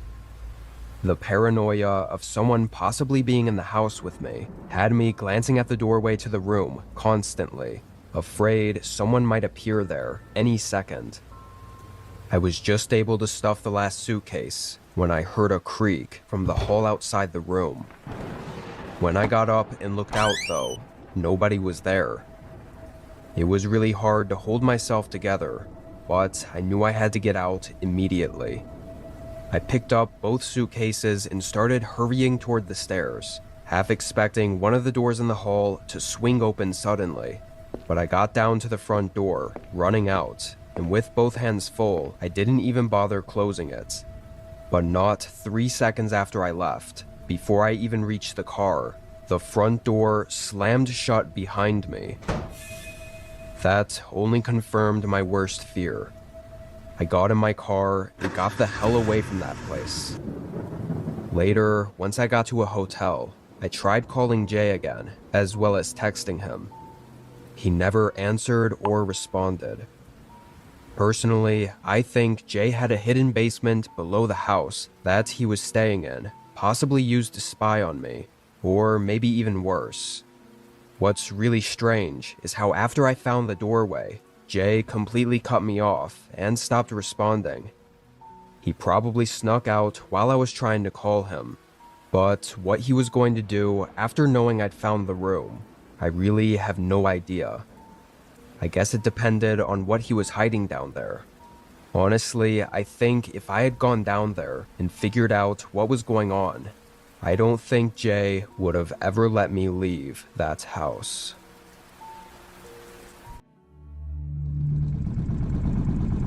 I used to work a dead-end job at a gas station, 10 p.m. to 6 a.m., 5 nights a week. I didn't really have a life outside that either. I was just watching TikToks all night, every night, for years. I just didn't care enough to do anything but get by. Some nights, in the long stretches of time between customers entering the store, I think to myself, man, just let anything happen. Anything to alleviate the boredom. I fantasized about some hot older woman coming in and kidnapping me, or a bunch of bikers recruiting me into their gang. None of that good stuff ever happened, but I eventually got my wish. It was the deadest part of the night. A pickup truck rolled into the station, did a loop to face outward toward the street, then parked by a pump and shut off. I watched as a hooded man stepped out of the driver's side and started pumping gas. I didn't get a good look at his face, but I wasn't worried. I was just glad he didn't come inside to pet. One less human interaction to get through, right? A couple minutes later, I looked outside again as the man was putting away the nozzle, then got back in the truck. I expected him to drive off, but he just turned the thing on and sat there, idling. After a short while, his brake lights started flashing on and off. His foot was on the pedal, off the pedal, on, off, a few seconds at a time. I wondered what the hell he was doing in there. Eventually, a man threw open the door on the passenger side and stepped out. I quickly looked away, not wanting to get caught staring. I hadn't even realized there was another person in there until then. I figured they must have been talking, maybe arguing, until the driver made the other guy go in and get something. Soon after, the passenger entered the store, and I immediately noticed he wasn't just also wearing a hood, but a hockey mask as well. I greeted him a little nervously, Of course, he said nothing to me and just walked by. I said to myself, dude, it's nowhere near Halloween. This guy looks like a tool. Deep down, though, I was a little worried. A masked man coming into the store at night and all. But for the moment, it seemed fine. I tried keeping track of it, but then my eye was caught by some movement outside. The driver of the pickup had gotten out of the vehicle again, this time with the lights and presumably the engine still on. He was rummaging around in the bed, leaning over the side with the tailgate up, so I couldn't see what he was grabbing. When I glanced away from him, hoping to see the masked man in the same spot he was in a few seconds ago, I realized I lost track of his location. Suddenly it clicked. These guys had to be up to no good. My options were few. I calmly walked around the counter to the front door and locked it. Better to fight one guy than two, right? And absolutely not the guy who was definitely grabbing a weapon from his truck. As soon as the lock hatched, they both must have heard it. The man outside slipped something into his pocket, then started storming up to the store. A moment later, I heard a voice behind me ask, "Why'd you lock the door?" I turned around and saw the man in the hockey mask standing just a few feet away. He was also holding something in his jacket pocket, surely a weapon of some kind, so he wasn't unarmed like I had hoped. Like a cold wave, the realization of how screwed I was hit me. I was sandwiched between a guy with a knife and a door, and right on the other side of the door was another guy with a knife, or whatever weapons they were about to use against me. As the guy outside started pounding on the flimsy glass, I knew it wasn't going to hold him back for long. The masked man was slowly stepping closer to me, telling me to unlock it, but I was frozen, trying to find something in my useless brain to help me. I knew it wasn't going to hold him back for long. I was sure everything was about to explode in my face, when out of nowhere, bright lights glared through the window. I didn't know who or what it was at first, until I heard the familiar sound of the local deputy's patrol car parking right in front of the store. I breathed a silent sigh of relief and turned to look at him as he stepped out. He was the average lazy small-town cop, aloof, pudgy, but armed, and backed by the entire sheriff's office. Finally, I followed the commands of the man in the mask and unlocked the door. Not for him, but for the deputy. The cop waltzed in, totally oblivious to the tension in the room. He cut right through it, walking over to coffee, pouring himself a cup, then to the pastry case to pick out a donut. Careful not to get too close to Mr. Hockey Mask, I went back behind the counter just as the cop was coming up to order. I rang him up, but also started making small talk with him to keep him in the store. I didn't want to outright tell him what was happening and risk a shootout. Less than a minute later, the man in the hockey mask left the store.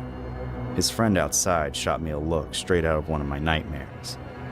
The first time I even saw his face. He was pissed, but there was nothing he could do but leave. Once it was just me and the cop in the store, I told him what was going on. He said he'd stick around for a few hours in case they came back, and thankfully showed up when he did. Because I know whatever would have happened to me otherwise would have gotten nasty. Ever since then, I was terrified they would come back. It got to be too much, and I eventually quit because of it. In all reality, my life is on a better track than it was when I worked the night shift. So maybe those guys giving me the scare of my life was just what I needed. When I first started out as a police officer, I got stuck with the graveyard shift. All the rookies in my department have to do it for at least a year. The unnatural sleep schedule alone is exhausting, not to mention the fact that the craziest, weirdest stuff happens in the middle of the night. One minute you're bored out of your mind. The next, you're stopping a crackhead from burning down a homeless encampment with a gallon of gasoline. However, the kind of things that really stick with me aren't always so flashy. There's one night I think about all the time, and it happened in my first week on the night shift.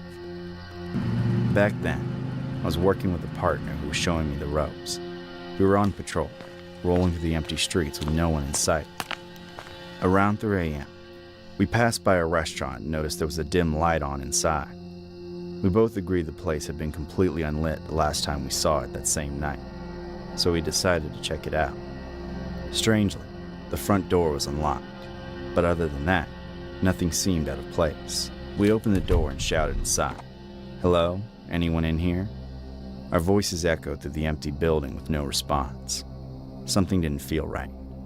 The light wasn't in the dining area, but coming from the back of the restaurant. Yet I could have sworn the source was visible through the window just a minute earlier. It was like it had moved. I entered the building, followed by my partner. He ordered me to go check out the back while he stayed in the front in case anyone came running.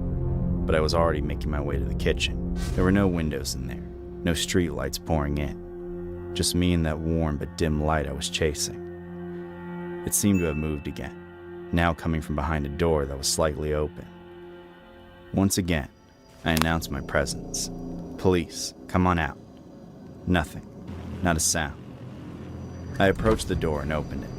I was met with a set of stairs down to the basement, but still no light source. I shouted back to my partner that I was going down to the sublevel, and by the time I looked back, the light was gone, swallowed by the basement. Unholstering my flashlight, I shined it down the steps. It was never as bright as I wanted it to be, but it was just enough to see as I made my way down. At the bottom, I discovered the switches didn't turn anything on.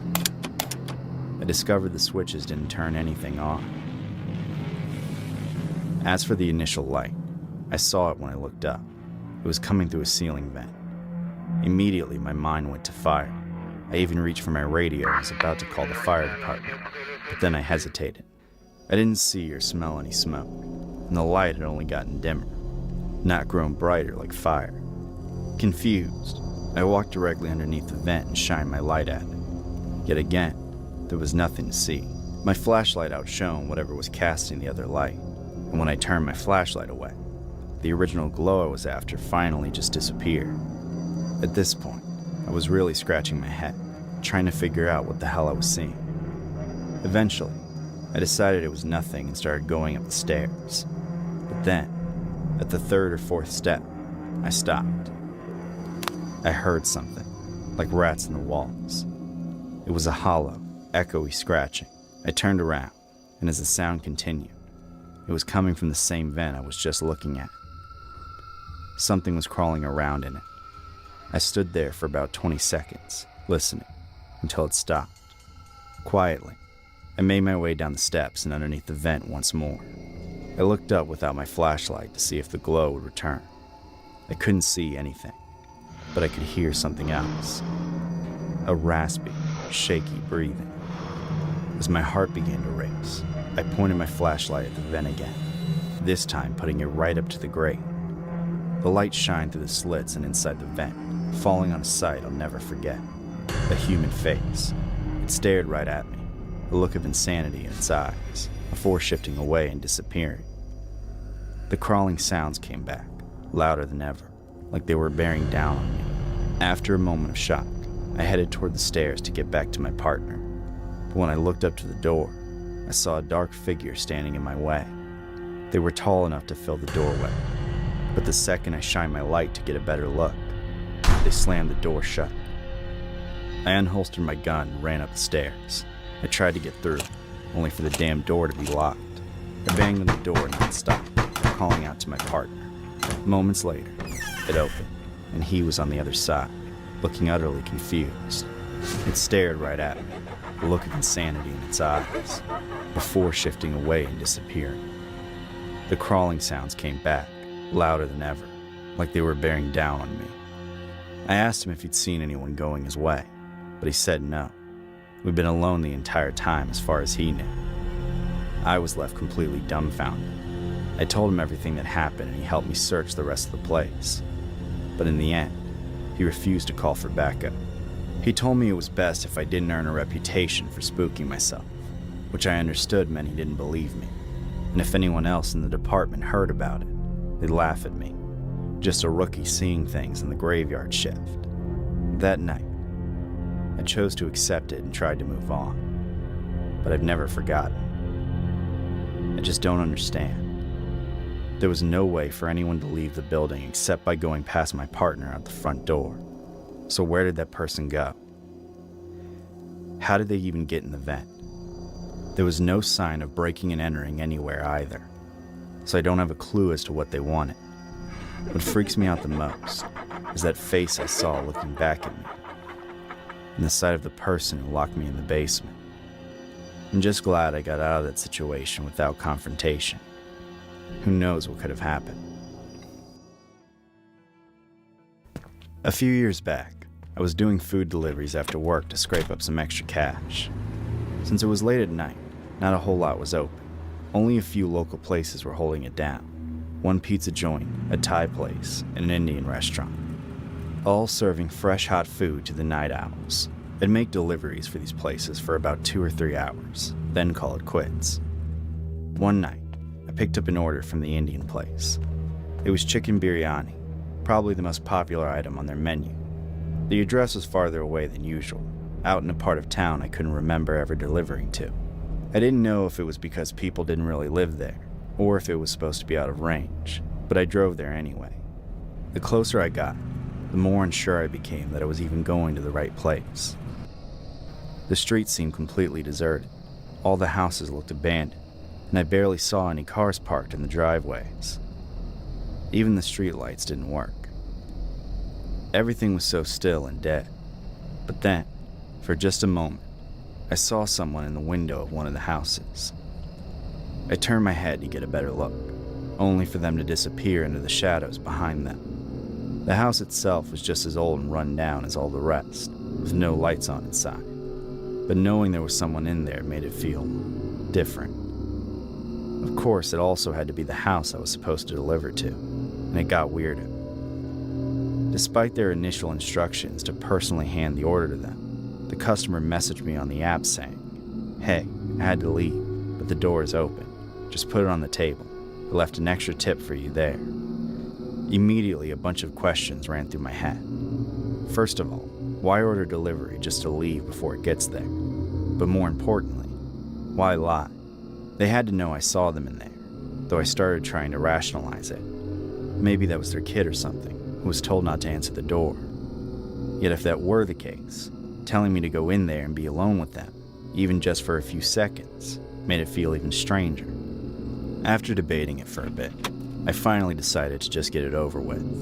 I wanted the extra money, and I didn't want to waste any more time. I got out of my car and took the bag up to the door, which was unlocked like they said it was. I slowly pushed the door open just a crack. It was pitch black inside, but all the way on the other end of what was a rather small house, I could see moonlight. The back door was wide open. At first, I didn't know what to make of it, but I figured they must have left in a hurry and forgot to make sure it closed behind them. With both doors open, a giraffe ran through the corridor and out past me. I took out my phone and turned on the flashlight, not wanting to bother fumbling for a light switch. Stepping inside, the floorboards creaked and popped underneath me like they hadn't been walked on in years. I soon found a table, the only one near the front door, so I assumed it was the one they meant for me to put the food on.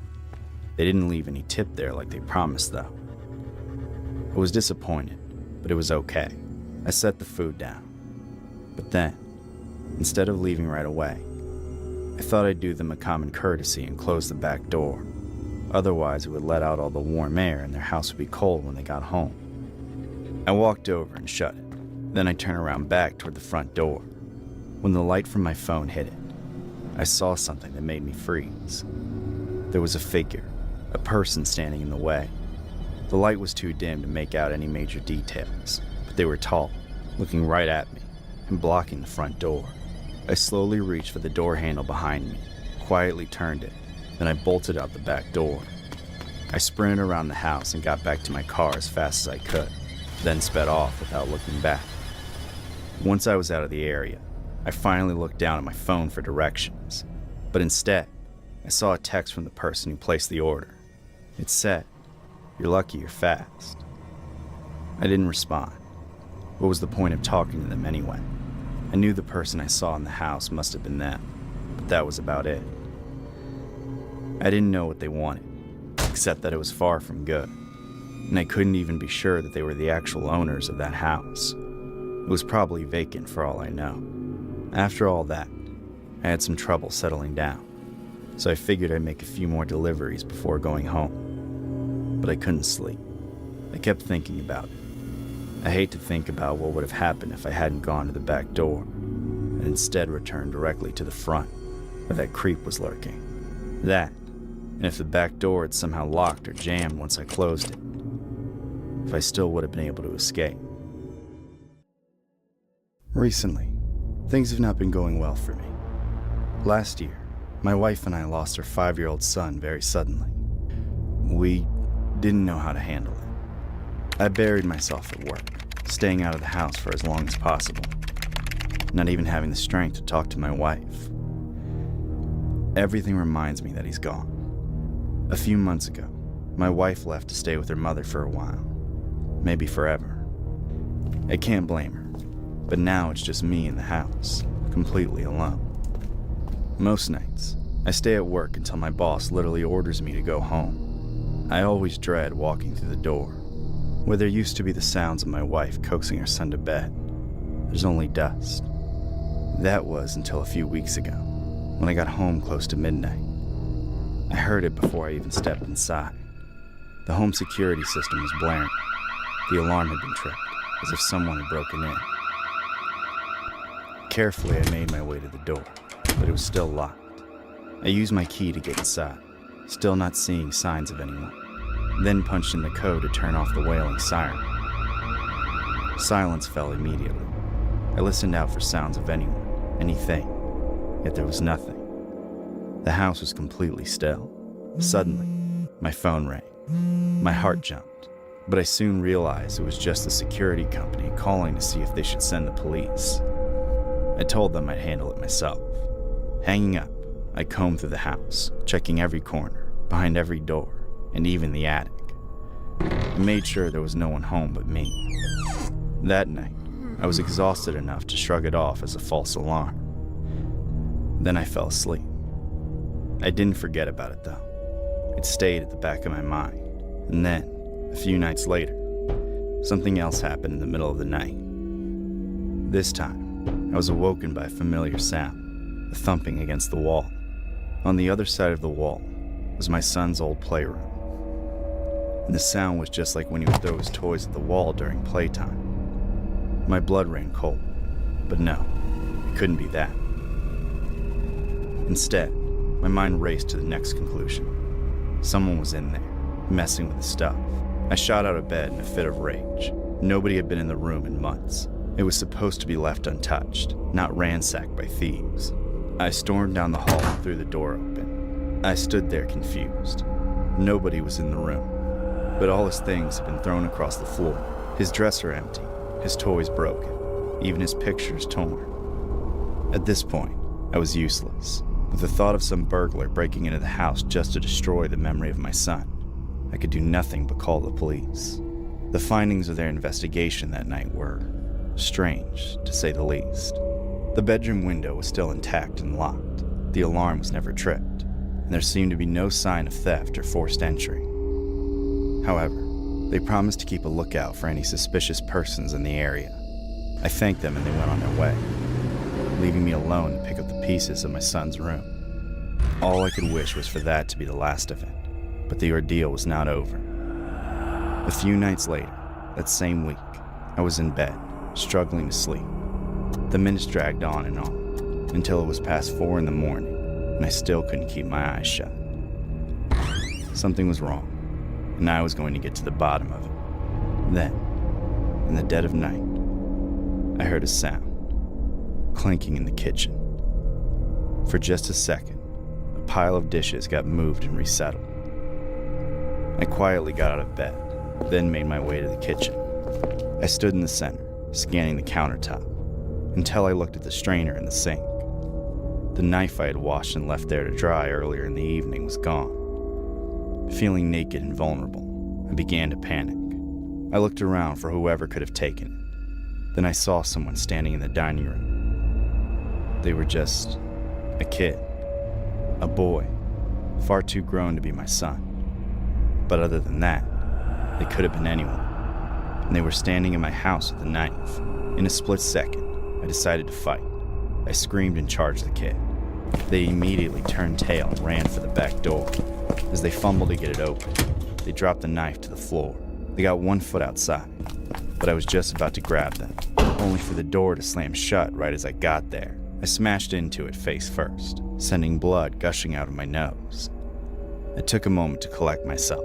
Then I picked up the knife off the ground and ripped the door open. I ran through the yard, chasing after the intruder.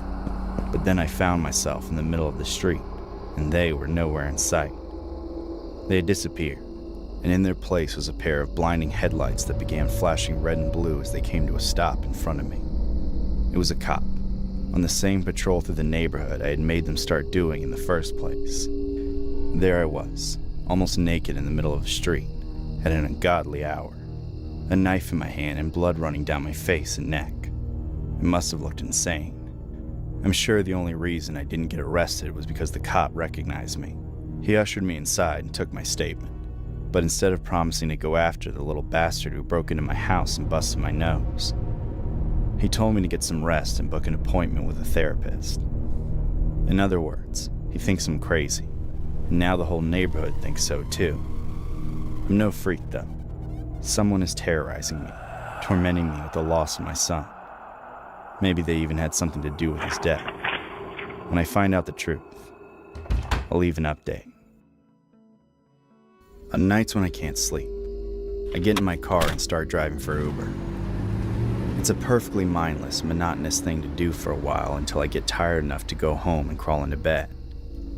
One night, I accepted a ride to pick up a guy from his house, or at least what I thought was his house, and take him to McDonald's. Weirdly, he didn't say a word the entire ride, not even a cursory hello. He was wearing a baggy pullover with the hood up, covering most of his face. When we arrived at McDonald's, he got out silently, then walked off. The whole interaction, or lack thereof really, felt a bit odd, but I shrugged it off and found a spot in the parking lot to wait for my next ride. Just a few minutes later, my phone buzzed, letting me know one was available. As luck would have it, it was the very same guy I had just dropped off, though that isn't uncommon when there aren't many drivers available. At such a late time of night, I had to think he had just met with a dealer and picked up something illegal. Despite that, I accepted the ride again as I didn't really care, and the money was the same. I pulled back around to the front door of the building, but then there was nobody there. When I stopped and looked at my phone, I realized he had literally just canceled the ride. I was a bit annoyed, a little confused, but also suddenly tired and hungry. So, I decided to hit the drive-thru and get some food, then head home. To cap off my night, I decided not to eat at home though, and instead go to a nearby park. It's connected to a couple trails that lead into a nice wilderness area surrounding a small lake. I love going there every once in a while, in the middle of the night, when it's just me, and the water is perfectly still. I drove over, backed my car into a spot, then got out and started walking down the trail to the lake, which only took a few minutes to reach. I sat down at a picnic table and began eating my food. The night was quiet, just the bugs, the wind, and the admittedly disturbing sounds of food wrappers and eating thanks to me. However, just a few bites in, another man-made sound cut through the trees. An engine, part of a vehicle bigger and heavier than my car, was pulling into the same parking lot just a few hundred feet away. The engine cut off, followed by the lights. Then several doors opened and closed. Then it was just footsteps, several pairs of them, approaching at a brisk pace. Before I knew it, 3 men emerged from the trail, and in the middle was the exact same man I had just dropped off at McDonald's not half an hour earlier. My heart started to race. I knew I had been followed, but still, I was trying to come up with other reasons for them being there. Maybe he'd met up with some friends when I dropped him off and they were coming to smoke. Awkwardly, I stopped eating and stared at them. They came up to the table and surrounded the corner opposite to where I was sitting.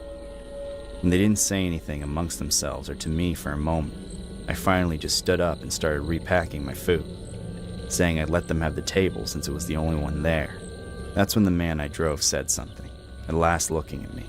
His face was heavily tattooed, and his piercing eyes betrayed the tone of his voice as he told me it was fine, that I could sit down with them. I didn't sit, because they didn't sit either.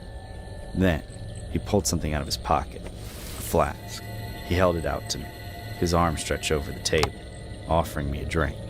I asked what was in it, but he didn't answer. They all just stared at me, like they were waiting for me to put my arm out. At that moment, I looked over my shoulder for just a split second.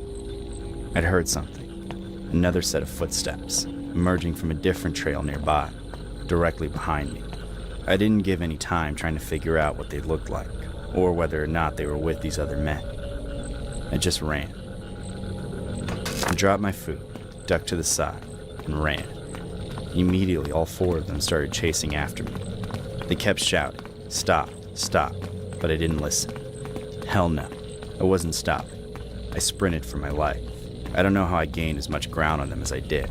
It must have been my sheer panic, but I made it to my car well before they reached the parking lot. I got in and locked the doors. Then, right before I slammed the gas pedal, I realized I was looking at the back of the van they rode in on.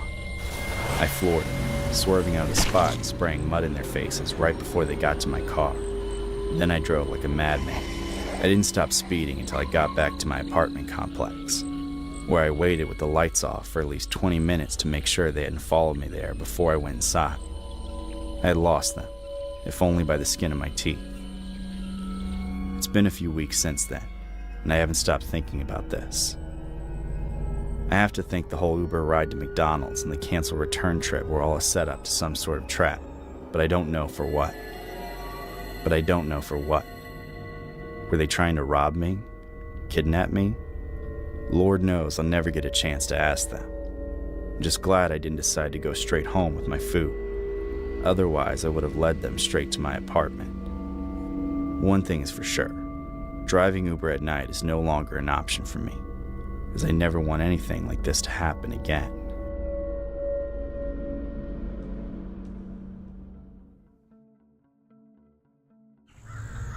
If all my friends hadn't been there to see it, nobody would have believed this ever happened. The night was supposed to be good fun without parents or teachers watching over us. My mom and my sister were going on a trip together over the weekend, something about her sweet 16. But I didn't give a shit. All I cared about was the fact that I had the house to myself. So on the very first night they were gone, I invited all the guys to sleep over at my place. No rules, no limits. It was my house, so I didn't have to do anything but set up my Xbox in the living room. One guy brought snacks and pizza. Someone else scored a case of beer. And our most degenerate friend stole a nug of his dad's weed. We were all still lightweights back then, so that was more than enough. We housed down all the food while trying to beat Halo 3 on Legendary. But before long, we were too crossfaded to progress, so we just started killing each other in Forge mode. It was a blast, literally one of my favorite memories from being a kid. However, that same night also holds one of my most terrifying memories, not just of my childhood, but of my entire life. It started around 2 a.m., and being in the suburbs, that meant we were the only house full of people who were still awake for miles. I think it was just me and the degenerate still playing Halo, as the other two guys were just laying around talking about random shit. In the middle of that quiet, chill moment, we suddenly heard a door slam. It came from upstairs, but it was so loud it made all four of us jump and look that direction. The two guys who were just about to pass out immediately started tweaking, saying my mom had secretly been hiding in the house and was about to kill us for using drugs. Of course I didn't buy it, and neither did my degenerate friend. Nobody else was in the house but us. My heart was racing though, and by the look on his face, I could tell his was too. I knew the random sounds my house made at night. Sometimes the AC could pull a door closed, but never that fast, never that loud. My friend and I went to check it out, telling the other guys to stop being pussies as we went upstairs. There were only 3 doors up there: my bedroom, my sister's bedroom, and our shared bathroom. My bedroom and the bathroom were open, but my sister's door was closed. It had been that way since she left. I never wanted to go in there, but something was telling me it had been open and then slammed shut again. After taking a quick peek into the other rooms to make sure they were clear, we went to her door and slowly pushed it open. When we flicked the lights on, I didn't notice anything at first. I was looking for a person, maybe even an animal, something that might move and attack us. But what I saw then was different. All over my sister's desk and vanity mirror, there was blood. Fresh, bright red blood, looking almost like it was still dripping. Not knowing what to make of it, I tried calling my sister to see if she had left it like that for some reason. She didn't pick it up, though. Neither did my mom when I tried to call her. They must have been asleep, since it was the middle of the night, but that left us with no explanation. We went back downstairs, leaving the hallway light on for peace of mind. The other guys went pale and wide-eyed when we told them what we saw. They started throwing out crazy ideas like demons and ghosts, but I figured they were just being dumb because they were high. I was trying to convince them, and myself, that there had to have been some kind of makeup or hairspray explosion, not a slamming door at all. I was confident nothing else would happen, and I nearly got everyone to chill out. But then, in the middle of our debate, something else happened. Without warning, the upstairs hallway light blew out. It didn't just burn out, it popped, spewing shards of glass like a grenade. The upstairs hallway was engulfed in darkness again, and that abyss looming over our heads, along with the sudden explosion, sent all my friends running out of the house. I didn't want to be alone in there, so I followed them into the front yard.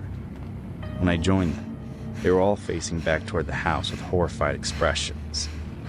One of them said, "Dude, look," and pointed up to the second story. There, in my sister's bedroom window, stood the silhouette of a person. They were unrecognizable, yet they had been in the room with me and my friend, in the house with all of us, while we were completely unaware for hours. We had no choice but to call the police. They searched the house but came back and said they didn't find anyone. They actually made me call my mom until she picked up and tell her what was happening, including what we've been doing all day. Sure, I got in trouble with my mom and got scolded by a couple high and mighty cops, but none of that meant anything in comparison. Since then, we've never been able to explain what happened. My sister said she had no idea how her desk was covered in blood. She and my mom never saw anything else like it before or after, but I can never get it out of my head. None of my friends could either. We talked about it all the time, until we all moved on to different schools, different friend groups. My family eventually moved out of that house, leaving whatever answers it held behind. When I look back on the times my old friends and I used to hang out, I wish I could say I see us all playing Halo in my living room together. But instead, I see us standing in the yard in the dead of night, looking back at that figure in terror.